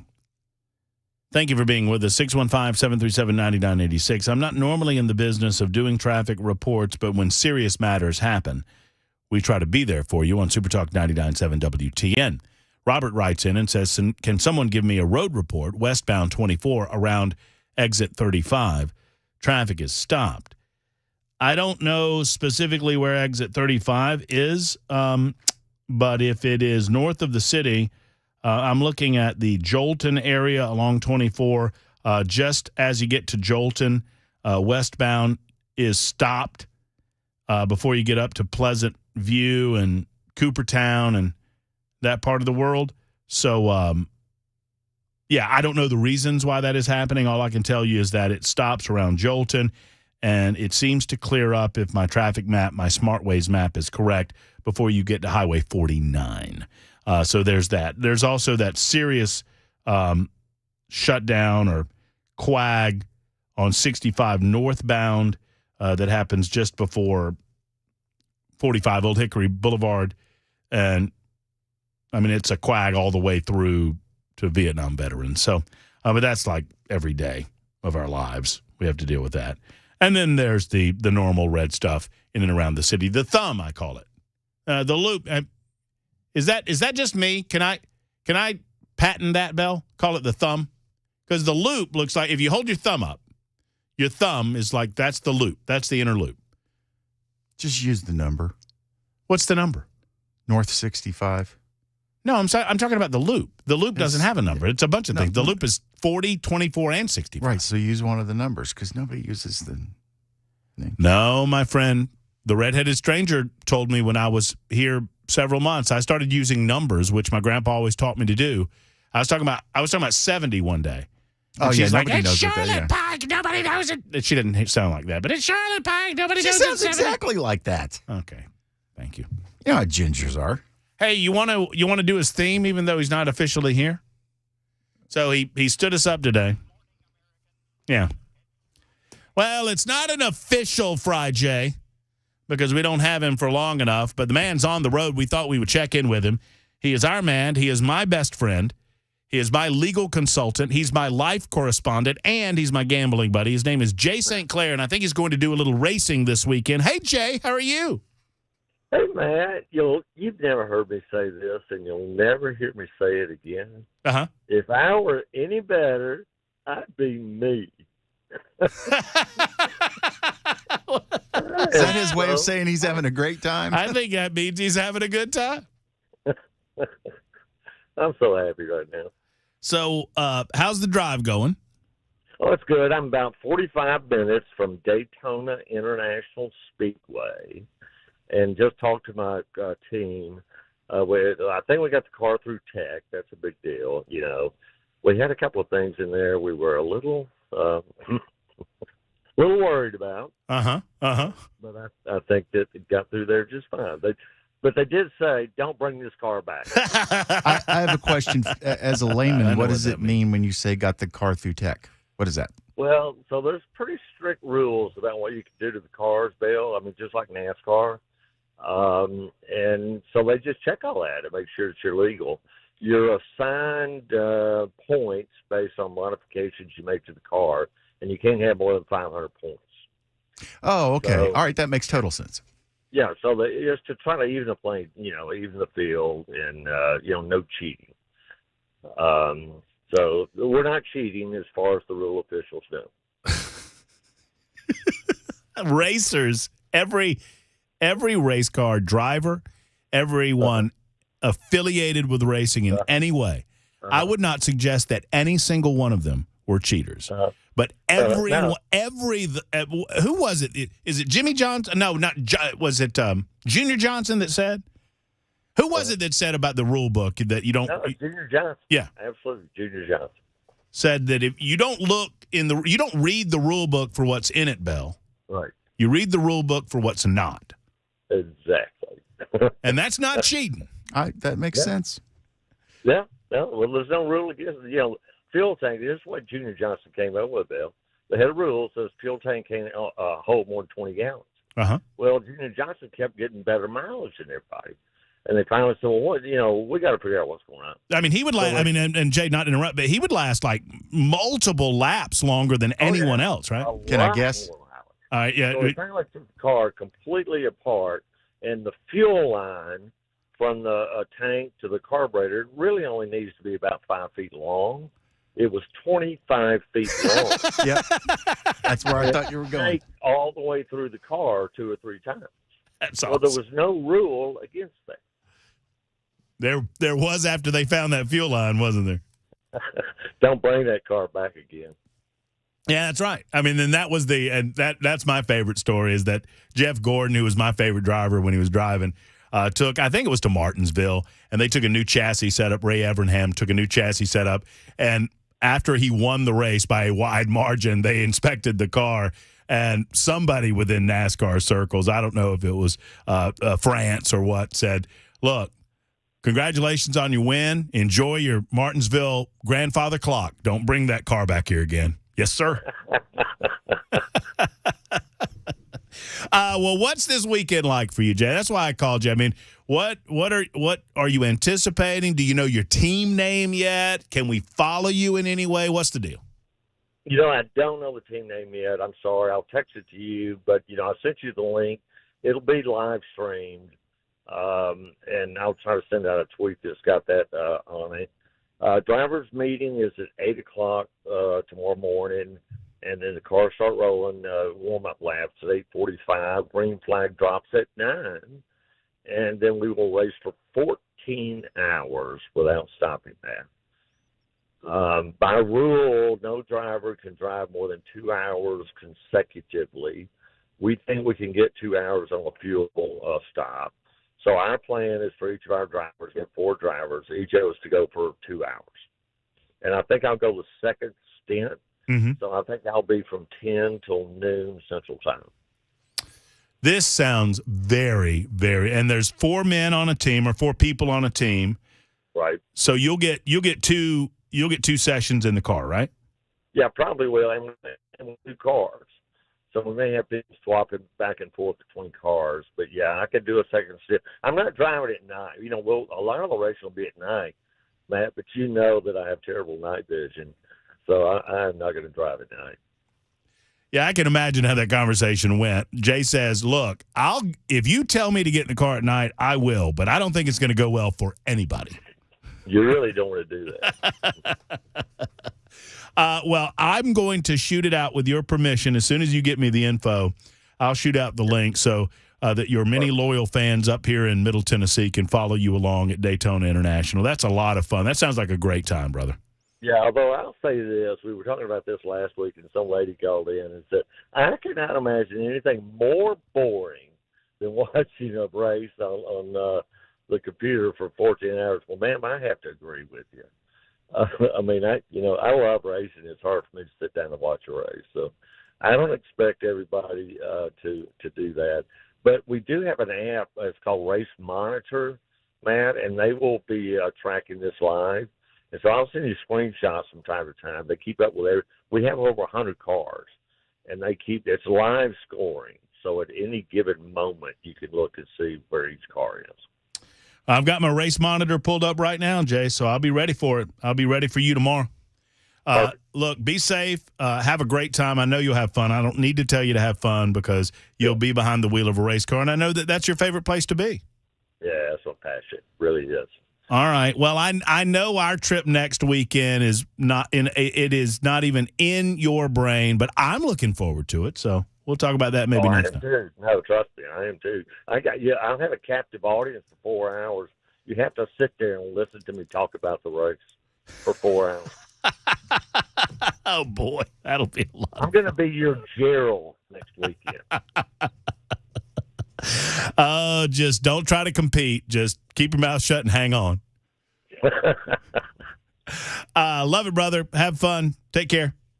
Thank you, brother. All right, man. There's Jay Sinclair, my best friend in the world, and what a good guy and what a brilliant legal mind. Normally on Fridays, we talk about a lot within the law, and today we took a moment to talk a little bit about what he's got going on. Let's talk for a second about Joe Biden. Now, I turned my attention to more serious matters, and it is certainly a much more serious matter. Joe Biden managed to do things, or at least his administration, and understand, I like to say this, when I say Joe Biden, I don't mean the man. I don't believe that this guy knows what the hell's going on. I think that Joe Biden is so addled with dementia that he does what he's told. He reads what he's told. He doesn't really understand what he's told. And the evidence is abundant that he cannot manage to sit down and engage in a cogent conversation without either at least a note cards or, more favorably for him and his people, the questions being pre-written, pre-planned, and pre-answered for him. I don't know if you saw the Sage Steele report. She was being interviewed. Sage Steele, for those who don't know, a former ESPN correspondent who was fired because of her position on COVID-19, shamefully on the part of ESPN. Is there any wonder that ESPN is bleeding viewers, bleeding numbers? If they did not have live sporting events, I don't believe that they would exist as an organization anymore. That's how woke they've become. And recently, Sage Steele gave an interview talking about her experience with ESPN and Joe Biden, indicating that she was not only instructed, but that she was repeatedly told and warned not to go off script with Joe Biden. Sage Steele opened up about an interview she conducted with President Joe Biden in 2021 during the opening of baseball season. The interview focused on sports returning to some sense of normalcy following months of COVID lockdowns, along with fans being hesitant to get the COVID shot. Biden, during the interview, repeatedly admonished Americans to, quote, follow the science, what a jerk, and get vaccinated during the interview. Steele, in this recent interview, said it was an interesting experience in its own right because I was so structured. I was told, you will say every word that we write out. You will not deviate from the script. Steele went on to say every single question I asked was scripted. It was gone over dozens of times by many of editors and executives. Absolutely. I was on script. I was told not to deviate from the script. It was very much, this is what you will ask. This is how you will say it. You will give no follow-ups, no follow-ups, no follow-ups. Next. She then went on to say this went up to the fourth floor, as we said, where all the bosses, the top executives were, the decision makers were, the presidents of our company, the CEO. So you might recall this interview was the one where Joe Biden came out with his strong support of the Major League Baseball boycott of Atlanta, Georgia. Shameful. After Republicans called the new voter ID law in Georgia Jim Crow on steroids. The president called it that. It was all a lie. And now Sage Steele is indicating that even back then, 3 years ago, Joe Biden was so out of it that he could not go off script. Steele told Fox News in her interview with Fox News that she could not say for certainty that ESPN sent the questions to the White House before the interview. However, she did say that she could tell you. Now, this is a woman that prior to this moment had nothing against, to my knowledge, Joe Biden. She's just telling the truth. Sadly, far too few of these reporters are willing to tell the truth about Joe Biden. She said her exchange with the then 78-year-old president was, quote, heartbreaking because of his mental condition and his lack of mental acuity. The former ESPN host told Bill Maher last fall that Biden did not appear to know what was going on before he sat down with the interview. I had to chit-chat waiting for us to start rolling. Of course, he had someone sitting next to him. They keep a black curtain over the lens of the camera so you can't see him until the last second. But you can hear, we're chit-chatting. You can hear him, and he says, what is this for? Who am I talking to? What's her name? Who is she with again? And they told him right before he sat down, he can't remember. So understand that nothing that this person does is anything other than structured, and it's almost sad. Well, someone's making decisions behind the curtain, and those decisions are dramatically impactful against the backdrop of world events. And it's quite something that the Biden administration managed a twofer yesterday. I don't know if anyone noticed, but they managed to bend the knee. I said it a little more indelicately on the X machine. If you want to go to my Twitter post, @MattMurphyShow, I related what I thought the Biden administration was actually doing to Iran and China yesterday, but they did. They bended the knee on both fronts. They got on their knees for Hamas, which is in a de facto way getting on their knees for Iran, and they got on their knees for China. Let's start with Hamas. The Biden administration abandoned by any fair analysis, they abandoned Israel. We're not necessarily here to fully support Israel. I believe Israel can do their own job supporting themselves. I don't believe in military boots on the ground, certainly not. But I do believe that Israel, being our greatest ally in that region, deserves our respect and our support. And all they need is for us to stand up on the world stage and say emphatically, beyond a shadow of a doubt, that Israel has a right to exist, that Israel will continue to exist, that America continues to have Israel's back, and Israel has every right in the world to defend itself. Every right in the world to defend itself.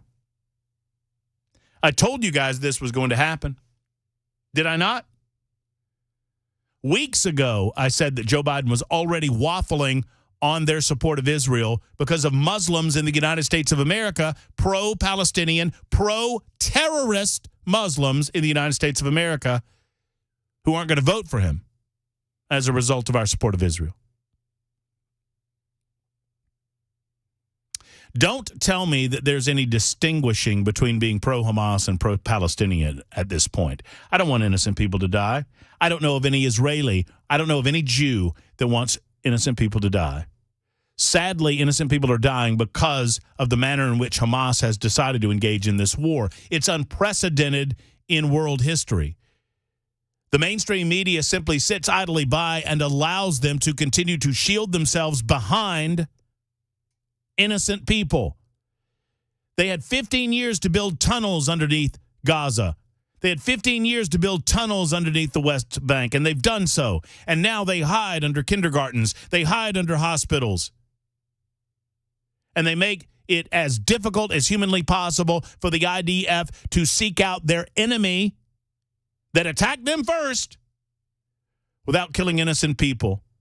Instead of blaming the people that are hiding behind the innocents, we blame those that are attempting to get the guilty people for making a mistake every now and again and killing one of them.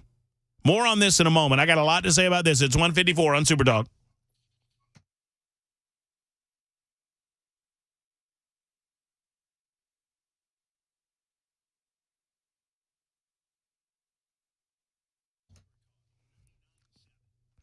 Tennessee Men's Clinic wants to see you, gentlemen. Are you feeling sluggish, run down? Do you not feel the energy that you once had? Maybe it's because, I don't know, that you've reached a certain age. I don't know why you might be feeling sluggish or run down, and that's the whole point. If you don't know why, Tennessee Men's Clinic can figure it out.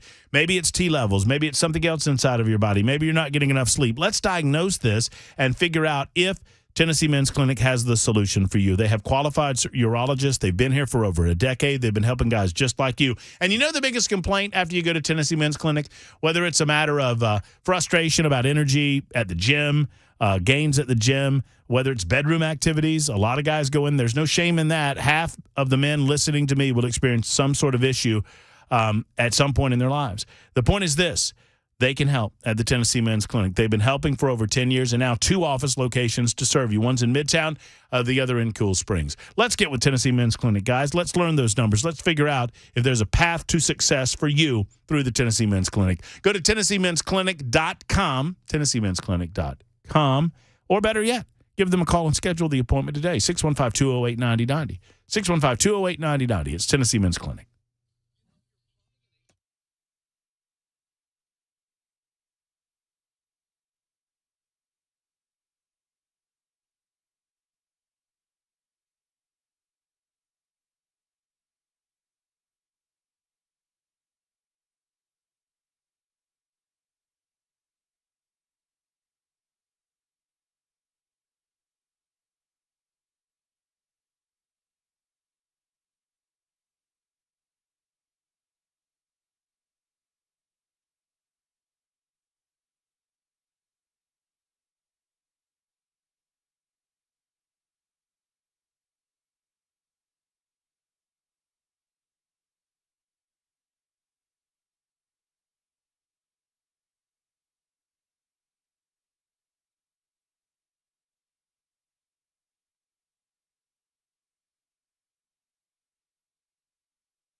2:01, I'm Mac Maury with your top stories. Currently 45 degrees, bit cloudy, a little bit of a breeze outside on Music Row.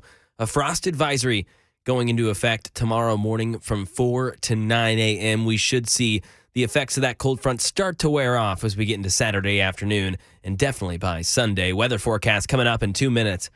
A 4.8 magnitude earthquake shook the entire New York City area today. The epicenter of the quake was in Lebanon, New Jersey, near New Brunswick. There have been no reports of major damage, although crews around the epicenter were assessing buildings for damage. In Yonkers, New York, Mayor Mike Spano says that he was in a meeting when this quake hit. People lit up our phones, 911 calls, calls to the mayor's helpline, just hundreds upon hundreds. And, listen, there's no damage. The schools are okay. The kids are okay. The community's okay. And now over to mortgage rates, holding relatively steady over the past week. Data from Freddie Mac showing the average 30-year-old fixed mortgage rate ticked up slightly from 6.79% to 6.82% over the past week. Rates have held pretty steady all year as they haven't crossed over 7% this year, not dipped below 6.6% either. Freddie Mac says despite signs pointing to easing inflation rates, it says they do not expect mortgage rates to meaningfully decline in the near future. 15-year fixed rates are 6.06%, down slightly from 6.11%. And in sports, with the Oakland A's leaving Oakland next year to play in Sacramento before eventually moving to Las Vegas once a new stadium is ready in Vegas, what happens to the large Oakland Coliseum complex? Alex Stone says that's up for debate. Only a few years ago, Oakland had the Warriors, Raiders, and the A's all playing at the Coliseum complex. Now all three have split town. There's uncertainty about the stadium and the next-door arena. Ray Bobbitt at the African American Sports and Entertainment Group says they're interested in buying the Oakland Coliseum for housing and restaurants. Well, our plan is to just continue to negotiate until we can come to terms and complete an acquisition. But come next year, the stadium and arena won't have any teams playing there. And that is the latest news. Weather forecast next. I'm Mac Maury, WTN News.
USS, United Structural Systems. Friends, your home is, for most of us at least, the largest investment you're going to make, at least the largest singular investment that you make. I think food over the course of your life beats your home, but one way or the other, USS helps protect that largest investment. USS stands for United Structural Systems. They've been around for a long time now.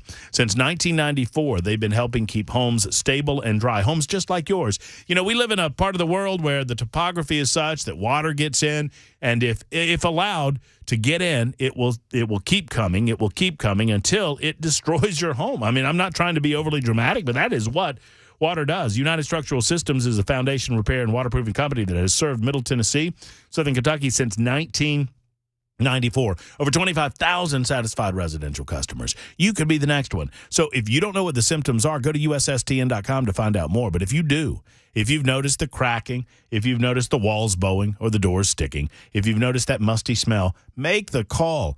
make the call. As Andy Griffith once said, you need to call the man. USSTN.com or 615-488-7855, 488-7855 for the gang at USS, online at USSTN.com.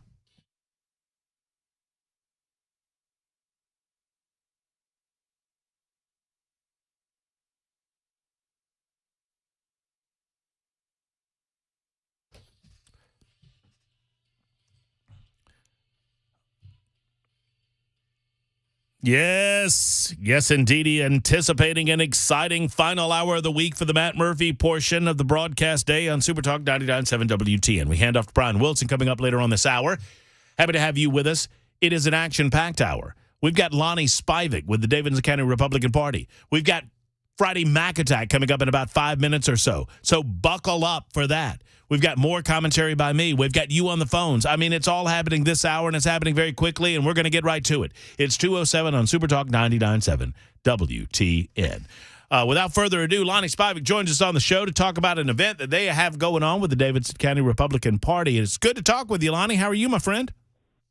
I'm doing great, Matt. Thanks for having me on today. Well, it's always a pleasure. It was an honor. I have not said this publicly, I don't believe, but it was such an honor that you allowed me to be a part of the Davidson County event. I think Glenn Jacobs was there. I mean, I forget exactly when it was, but what a fabulous event in Davidson County. Thank you for allowing me to be a part.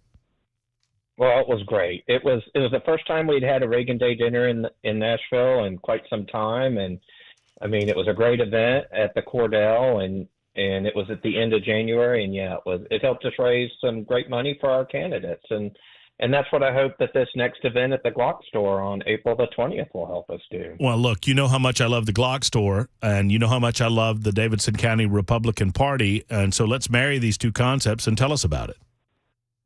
So we call this is our annual Shooting Stars event, and it's a fundraiser that we're doing at the Glock store.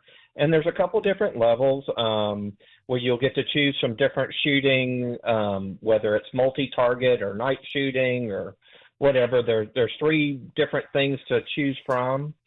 And there's an opportunity to shoot one of their fully automatic weapons. And everyone who attends will be entered to win a new Glock pistol. How about that? It's April the 20th at the Glock store. The doors will open at 5:30 p.m. and the event will start at 6. It'll include some safety training with the Glock store employees, and then you'll get to have at it. You don't need to bring your own weapon. They'll provide whatever it is you'll need, and it should be a great time to network and meet some other like-minded Republicans and shoot off a few rounds.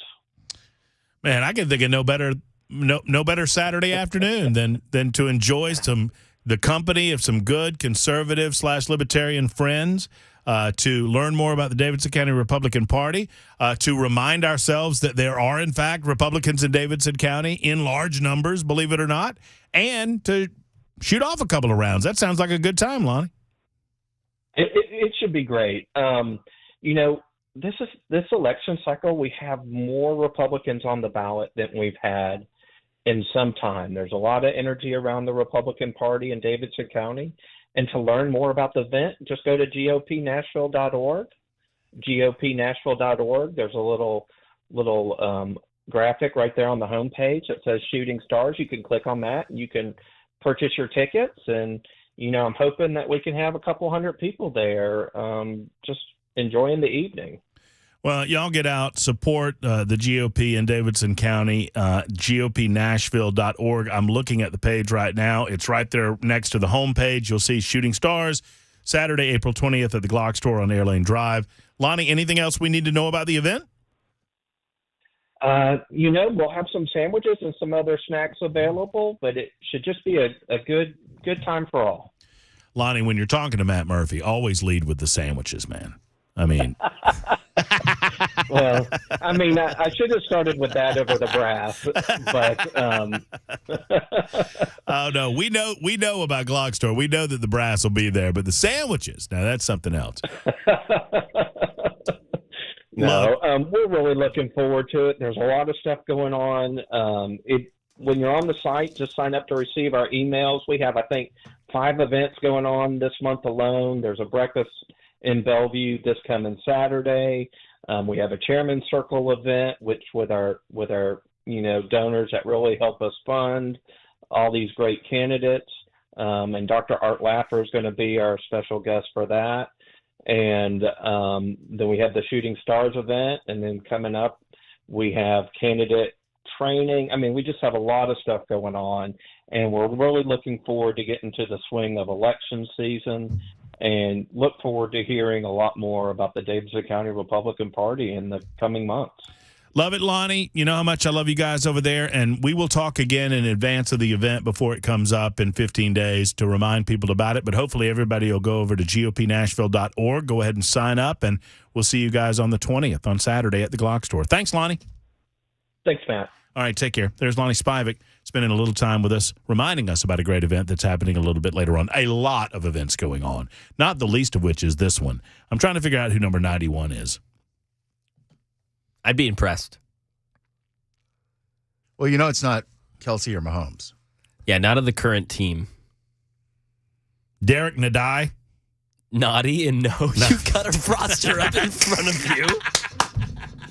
Nadai. I looked at it, but I knew. I was like, I'm not going to pronounce this. I was so hoping I would nail it. You were, whoa! I was like, whoa. Who is it? Tom Bahali was a pass rusher. Oh, okay. Well, there you go. He was a beast. If you're not watching on Super Talk TV, you should be. All right, we do it every week, friends. It's a little bit late this week, but for a good reason. Lonnie Spivak promoting a good cause. But let's go ahead and get into it. It's one of the favored moments of the Matt Murphy Show, and I think that's probably because it's almost the end of the week. But one way or the other, for whatever reason, we'll take it. It's called Friday Mac Attack. Oh, yeah. Woo! Oh, Eclipse ready. Yeah, I can't get him on over there. You've never looked better. There he is. He's Cougar Chow. We call him that for a reason. Look at that. You're looking great. I mean, you're really looking great. I mean, I'm telling you, this engagement has done you wonders. I'm glowing.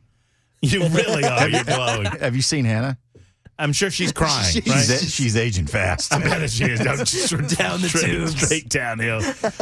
I have it on. It's my understanding that Hannah's not bathed since he asked her to marry him. And because why would she? Yeah, she can get away with it's all over now. It's all over. I've met Hannah. I love Hannah. I only say that because I know she wouldn't listen to my show on a bet, so I'm not hurting anyone's feelings. No, we're all good. We're in the clear. All right, what are we doing this Mama week? Maury covers that quota for I was going to say. family.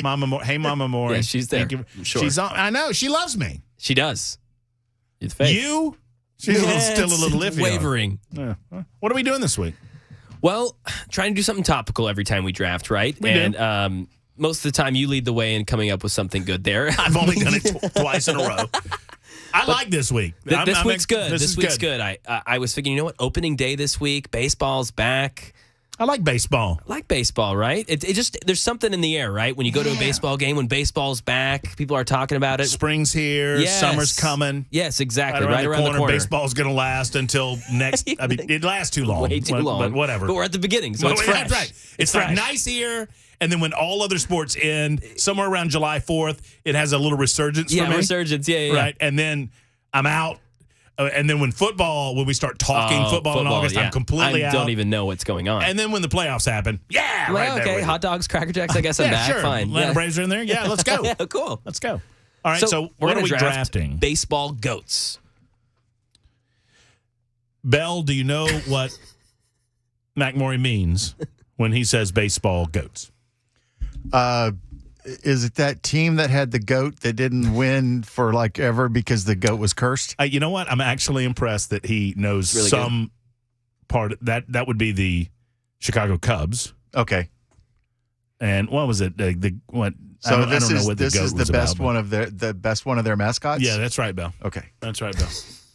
He's got it. I mean, that's just fine. That's fine. There He you go. keeps players for us. Right? I mean, whatever. I'm here to win. You hand your little brother the controller. You're like, yeah, you're playing. It's not plugged in. That's exactly. Don't mess with my saved game. 76-0. What? You got to practice. Don't mess with my saved game. All right, you want to? We want to get the draft order in place. This is always the favorite portion of Friday Mac Attack with Cougar Chow. Yeah. All right, ready? 3, 2, 1, go. Okay. All right, 3, 2, 1, go. All right, 3, 2, 1, go. Yes, yes. That was a mind game for all three. It's so dumb. Bell, what do I got?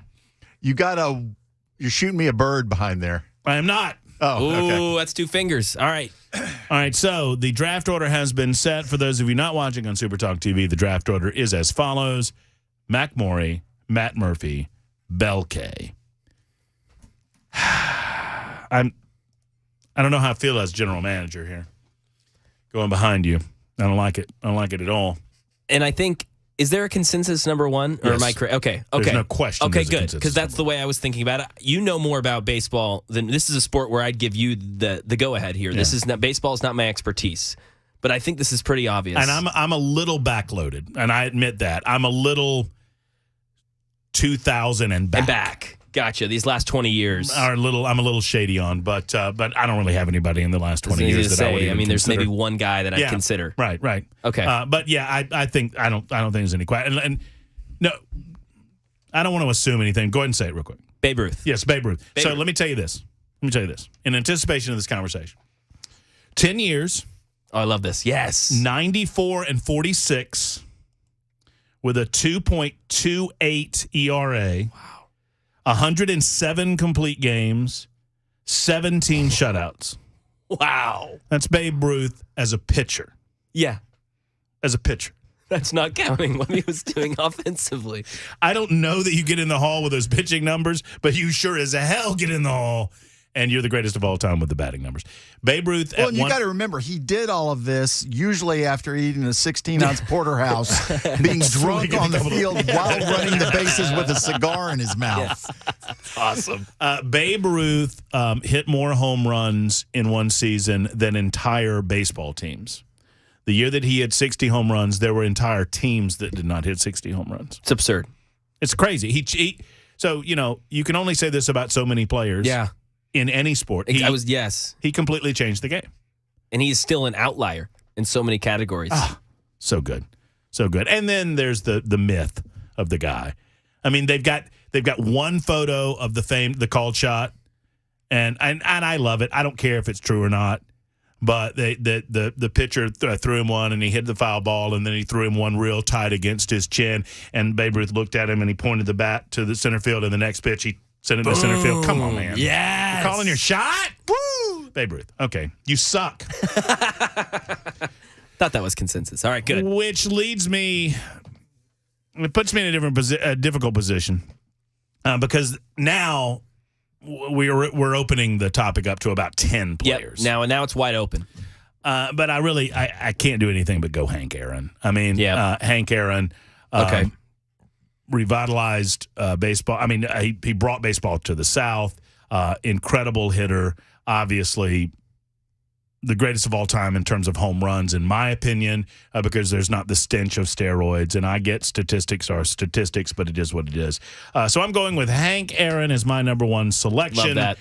In this, and he was an Atlanta Brave. Which I remember being in our living room watching him hit the You remember seeing that? Yeah, I was probably 8 or 9. The greatest home run hitter of all time is Henry Aaron. And I was really confused because my mother said something to the effect of he hit the one he wanted to hit. I'm like, I thought he was trying to break a record. He just needed to hit one to break the record. He was tied, so this is the tiebreaker.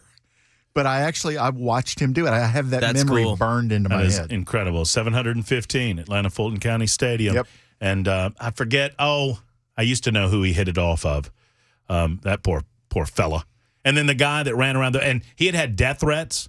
I mean, wow. I mean, this was sadly in an era where racial issues were, and people didn't want a black man beating a white man's record. And so these idiot racists were sending him death threats. I mean, he literally had to deal with that. He had to deal with that standing in the field.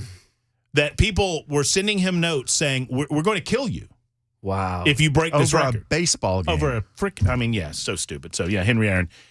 Bell, your selection, sir. Oh, the pick's in. I think the pick's in. Okay, everybody picks in. Commissioner says the pick's in. I don't really know baseball itself that well. but I do sort of know broadcasting. So I'm going to bend the rules a little bit. I like it. I kind of like this. I'm going to go Harry Carey. I kind of like that. I love that. I like that. I wish I would have thought of it. Baseball. I'm jealous. I mean, the man said baseball. I said baseball goats. Yeah. That's all I said. And who is a greater goat from an announcing standpoint? Harry Carey. Harry Carey. I'm impressed. That's actually pretty good. That was awesome. And it's going to make me think about my third-round pick because I already have my second-round pick locked and loaded. But now I'm switching my draft strategy. You know, you mentioned. And by the way, Harry Carey was so much of didn't he? Am I remembering this right? He called games for the White Sox and then moved across town and called games for the Cubs. And someone fact checked me on that. Harry Carey was so good, and I think he started with like the Cardinals or something, but he was at the White Sox, and then the Cubs bought him out and brought him over. Come over here. I think my memory's right in that. So good. Oh, it's awesome. A 1, 2. Man, you're too young. You need to go back. I've seen the videos. Yeah. They made us watch at Tennessee, so we had to watch certain clips. All right, I better shut up and let you go now because we're fast approaching the time. 11 years with the Chicago White Sox, 16 of his years with the Cubs. There you go. There we go. I mean, and those you didn't share if you were either White Sox or you're Cubs. one or the other. Yeah, you're one or the other. That's just anyway. All right. Mention the stench of steroids. I can't ignore the stats. The highlights are incredible. Even if he was juiced up, Barry Bonds.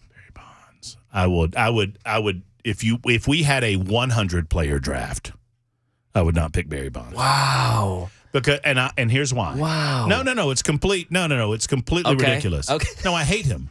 And I don't hate him because he juiced up. I don't care. I'm like Daniel. I'm like Tosh 2.0 or 1.0 or whatever it is. Yeah. Juice up. Just don't complain to me when your heads explode or your biceps explode. I don't care. I want to see 900 feet home runs. He was a Pittsburgh Pirate during the early 1990s. And screw Barry Bonds. I was an Atlanta Braves fan. This is a sports hate. Yeah, this is a sports hate. I love that. The best kind of hate. Oh, and I love his little face when the Braves beat the Pirates in the National League. Go to San Francisco, you loser. Anyway, so yeah, you can have him. Yeah, great. I'll take it. Mm-hmm. I'm going to go pitcher. Because I think I have a selection of hitters, but I'm a little bit flummoxed about which pitcher I want to go with. I got a fastball guy, I got a speed guy, but I'm going to go with you know what? Call it a homer pick if you will. I think he is one of the greatest pitchers of all time. I think he is most certainly, even with Nolan and Randy and Pedro. I mean, throw anybody you want at me. Greg Maddux is my number 2 selection. Back in the day, Greg Maddux in an era where you had Greg Maddux had unbelievable numbers in his time in Chicago. They got even better when he was in Atlanta. I want to say he's the last pitcher with a 1-point-something ERA. I know he had a 2.0 something with 19 wins. 19 wins, 2 losses, and 12 no decisions. This was like in 94. Wow. 19-2 with 12 no decisions, and he had more. He had more game. Anyway, I could go on forever. Greg Maddux is my selection. Bell, go. I love it.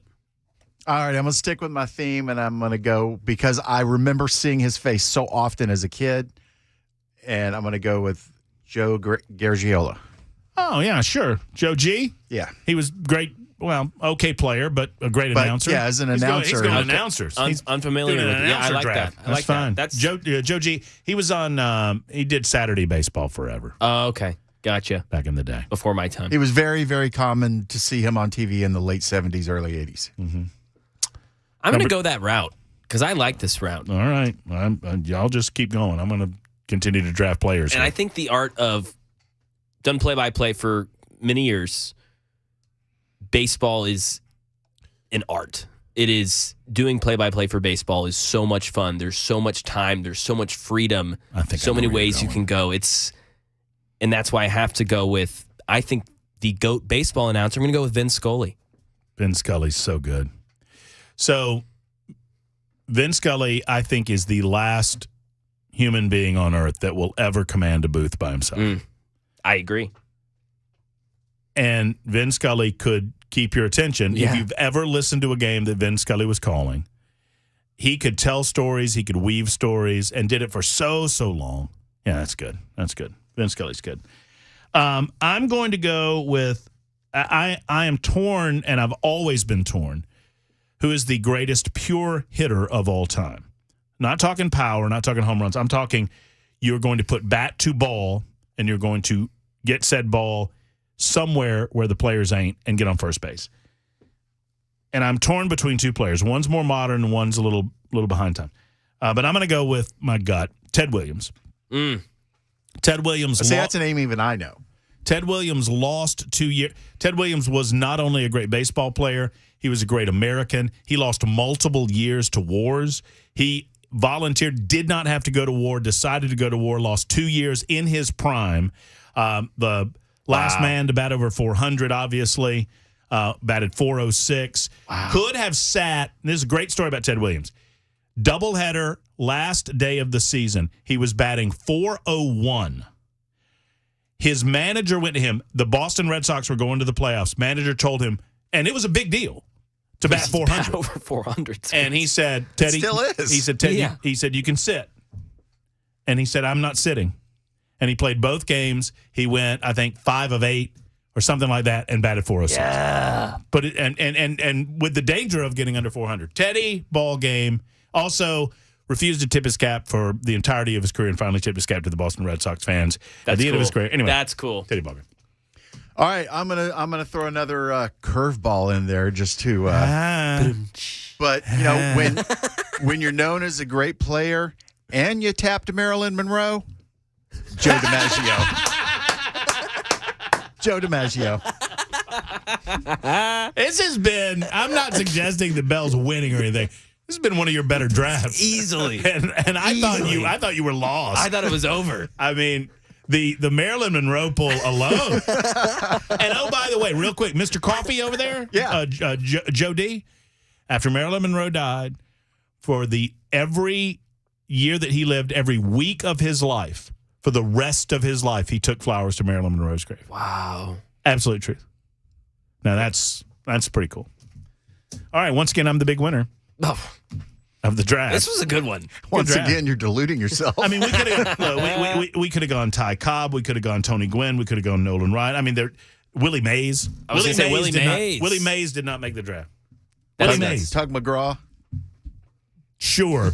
That's Tim's dad, right? Yeah, exactly. That is Tim's dad. Okay, let's all three hope and pray that Dan Mandis is not currently listening to the radio station. It's 229 on Super Talk.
2:33. I'm Mac Maury with your top stories. 53 degrees, cloudy, overcast day here in Music City. Got a frost advisory in effect tomorrow morning from 4 to 9 a.m. Traffic report and a forecast on the way.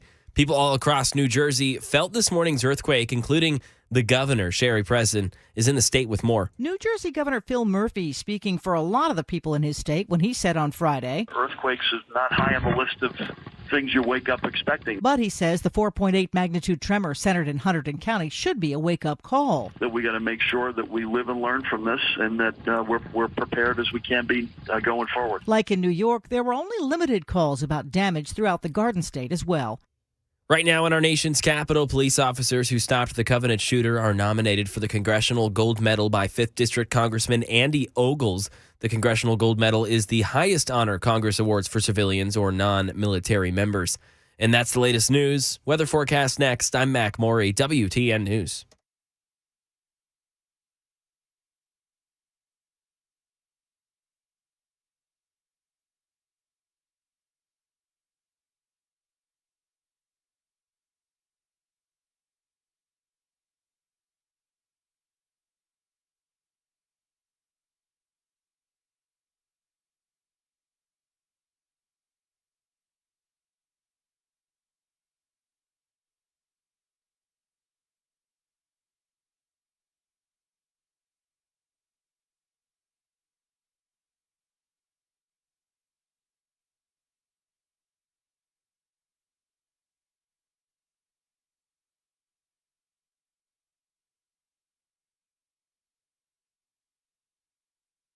Hey, friends, Matt Murphy. Over the weekend, if you're out and about, I would encourage you to stop by Savory Spice. Have you been by? What a great gift location. I don't talk about this enough. If you have someone that likes to do things around the kitchen, if they enjoy cooking, if they like, rattling the pots and the pans and making up stuff, Savory Spice is the place to go. Not only can you find them incredible flavors you will not find anywhere else, the quality is unmatched in this community, period. End of discussion. The quality of the spices you will not find better than at Savory Spice. Plus, the gift ideas. I mean, they got a lot of different cooking types of utensils and such, and they've got a lot of different flavors inside of Savory Spice, and you can sample just about every single one of them that you want to sample and take some home for yourself as well. Savory Spice, 2 locations, one L&L Market on Charlotte Pike, the other's right off the square in Franklin. Holly David, they are the local owners and operators of Savory Spice. Good people, and they have great spices for the cook in your life. You up your food game by upping your spice game.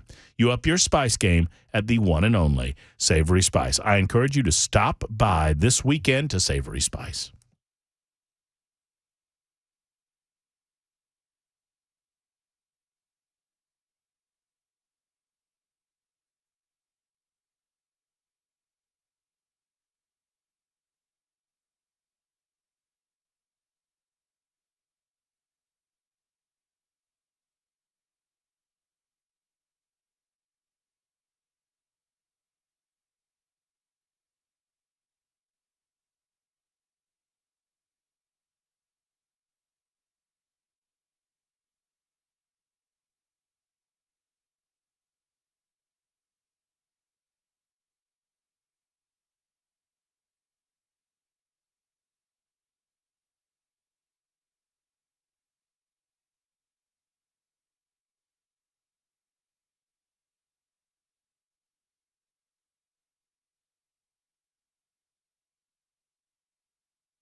Hey, friends, Matt Murphy here for Members Nutrition. MembersNutrition.com is the website that I encourage you to go to for all things vitamins and supplements. Let's talk about the 2 central reasons why. Number 1, cost less. And, well, I just thought of a third reason. Cost less. Number 2, better quality. Number 3, made in America. Those 2 things kind of go together. So it's made right here in the good old USA. That's important to me, and I just can't speak for where they make these other products in the big box stores, but I know at Members Nutrition it's produced right here in the good old USA, and that's something that I like in my vitamins and in my supplements, whether it's men's health, women's health, detoxification. We talk about the Daily Defense, cleanse quite a bit on the show, or whatever you might need. You can find it at membersnutrition.com. Once again, it's membersnutrition.com. You're going to get it for less money. They don't believe that you have to charge the amount that they're charging in some of these box stores. And at membersnutrition.com, being a web-based company, without brick and mortar, that means they can charge you less money for better product. It's simply a fact that that's what happens on a daily basis. I get all of my vitamins and supplements from membersnutrition.com, and I encourage you to do that as well. Membersnutrition.com. Once again, tell them Matt Murphy sent you to membersnutrition.com.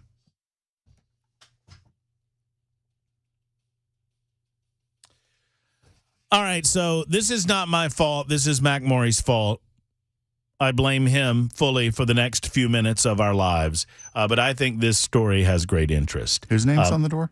My name is on the door, but I do not take blame for anything that goes wrong on this show. It's the fellow double M. It's the other double M that is always responsible and somewhat Belkay. Yeah. You're just a fan of sports, and I know that you're an aficionado of the history of all of the games that you enjoy to watch. How much do you know about Shoeless Joe Jackson? It is my favorite story in sports. I don't. Because it combines human frailty and guilt. So Shoeless Joe Jackson was a player for the White Sox in the early 1900s. He was named Shoeless Joe because when he was in the minor leagues, he had gotten a new I think I'm right on this. So Shoeless Joe is widely considered one of the greatest baseball players in the beginnings of baseball, probably at least pre-1950, and maybe one of the best hitters of all time. He still enjoys his career batting average is the 4th highest in the history of Major League Baseball, 356. Wow.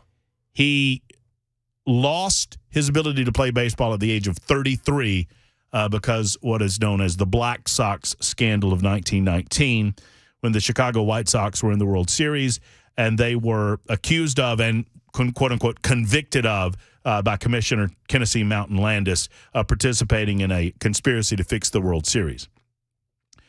To the day he, along with the other players on the team, were permanently banned from baseball because it was agreed that they fixed the game, right?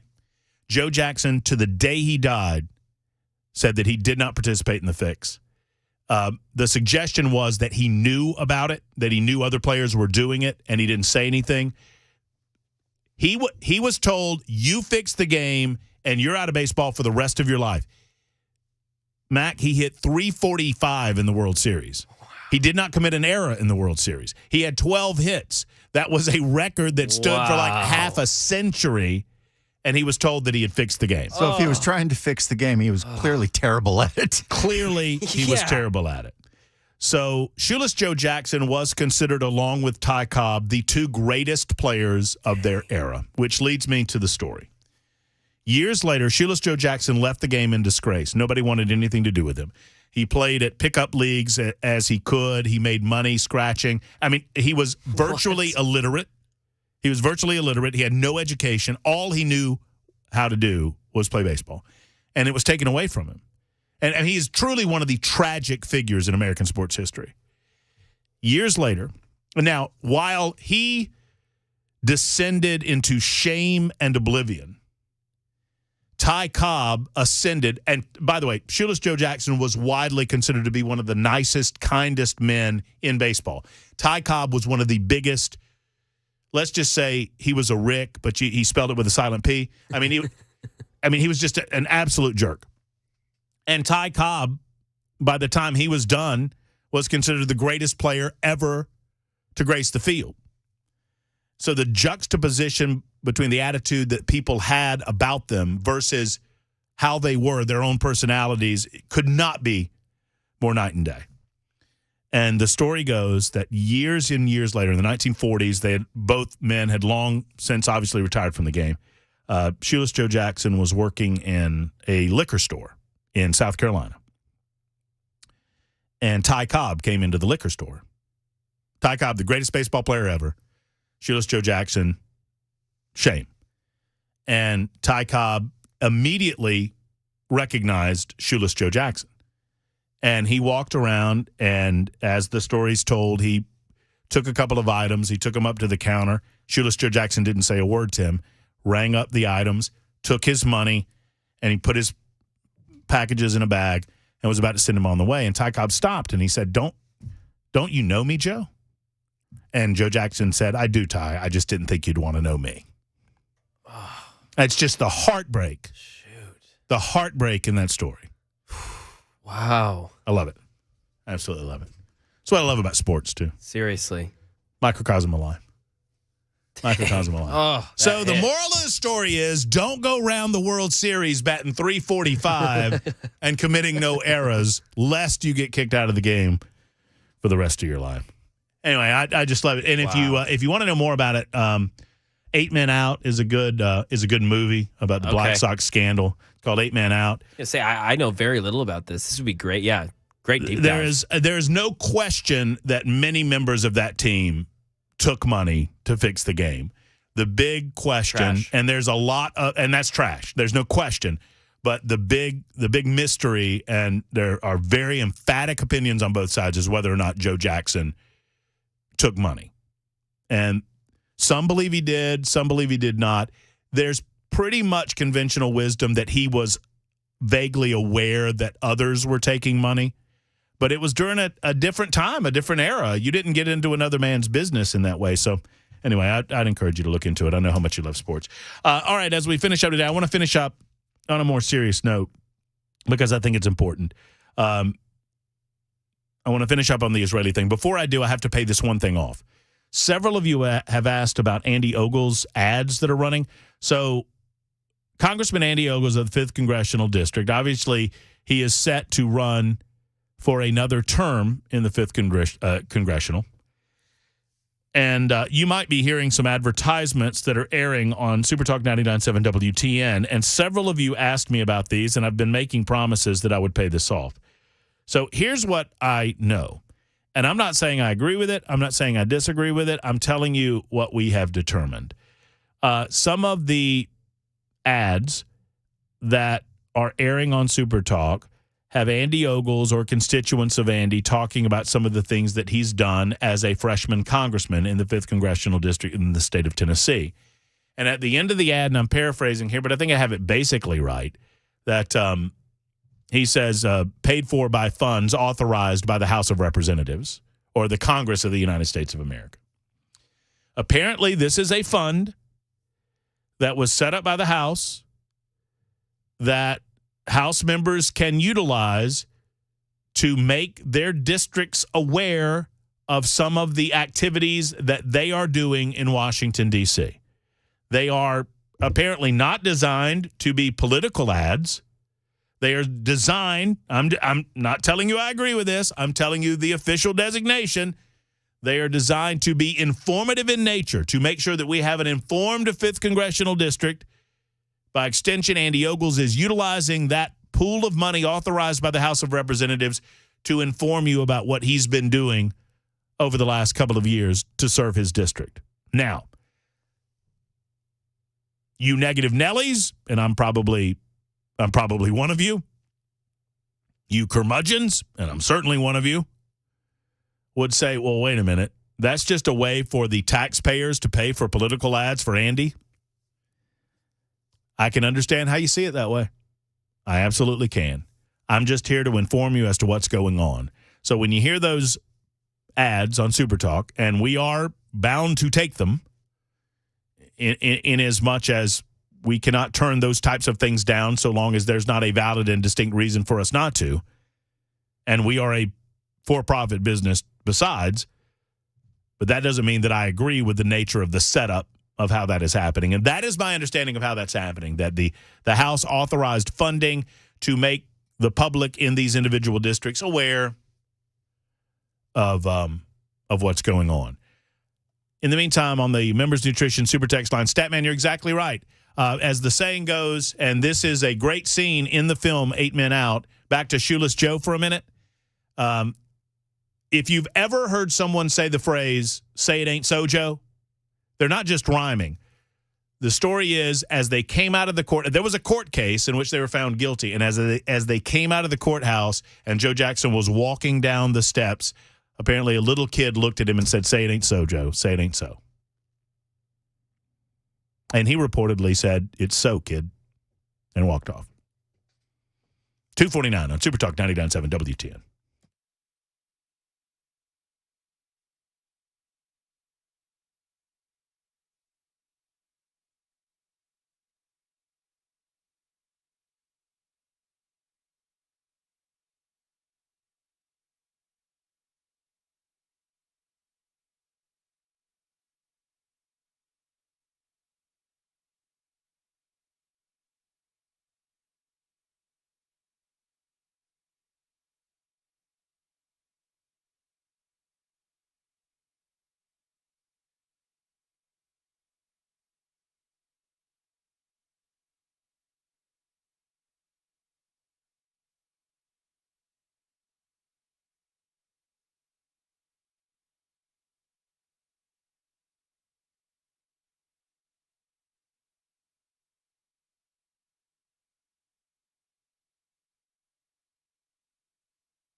Winding down another day, another week of Super Talk 99.7 WTN and the Matt Murphy Radio Show. But never you fear, it's my great understanding that Brian Wilson is already here and accounted for, and he's got 4 hours of what we hope to be radio excellence. What's going on, Mr. Well, Wilson? we always hope, don't we? Isn't that the goal every day? You hope that it's going to be radio excellence. It's not for a lack of trying if it's not there, because we put a lot of effort into it. But how are you today on this Friday? I'm doing still chilly. Yeah, I know. I don't understand all of that, but I'm doing wonderful. I'm getting ready for the big eclipse that's coming up on Monday. I know that we're all getting ready for that. You mean? It will never not be funny. It will never not be funny. Well, now some people are getting concerned, Brian, because we got basically a plague of locust coming later on in the spring with the cicadas. We've got the eclipse coming up Monday, and we had an earthquake in New Jersey and New York City today. So some people we also had one in eastern Tennessee today. What? You didn't hear much about it, did you? No, that's because if it didn't happen in New York, it didn't happen. That's right. That's the epicenter of the world. There was a minor quake, very, very small quake in the New Madrid Fault, which is one that when the big one comes in the New Madrid Fault, we'll know about it. Believe me, it could be the biggest disaster ever hit our part of the world when that happens, and it does happen ever so often. I think we're overdue, quite frankly, but. There was a small earthquake, but if something happens in New York City, that's where all the news decision makers are. Yep. And they went wall to wall with coverage of something that, as far as I know, didn't break one window pane in all of New York or New Jersey. I'm so glad you were. I thought about you this morning because I was sitting in my office frustrated because they just went complete earthquake coverage. And I thought exactly what you said. And I said, I wonder if Brian believes this, too, that there's just such a bias that if anything happens in New York, no matter how minor, it's going to take precedent over whatever major thing might be happening anywhere else in the country. Well, it's absolutely true. And I was on social media conversing with a former colleague of mine, and he was lamenting the same thing. If it happens in New York City, oh my gosh, it's important because that impacted me. But I mean, honestly, within about 10 minutes, we pretty much knew this was okay. Yeah, there was an earthquake. Yeah. It didn't hurt anything. It didn't break anything. There was no problem. A couple of little aftershocks that were barely noticeable, and but they go wall to wall for hours on the coverage because it happens there. It's like when there's a nor'easter that's hitting that part of the world up there. Everything else shuts down. Nothing else is important. We can have major snowstorms in the west and all kinds of bad weather in Middle Tennessee, and it didn't matter because it didn't happen in New York City. What's going on the drive this afternoon? Well, I'm going to start out with the eclipse because it is Friday and it's supposed to be Monday. So the last time I'll get a chance to talk about it before we get there. And looking at the weather forecast, which is important here because if you have really, really cloudy skies, you're not really going to get to see much of it. So I'll give you all the information about that. 1 million people are expected to go to Kentucky, where I'm headed, on Monday. Well, best of luck to you. Enjoy the drive this afternoon. Enjoy your time. If I don't talk to you before then, I'll be in for Brian on Monday during the drive from 3 until 7. Brian's coming up in mere seconds right after Mac Morris Newscast on Super Talk.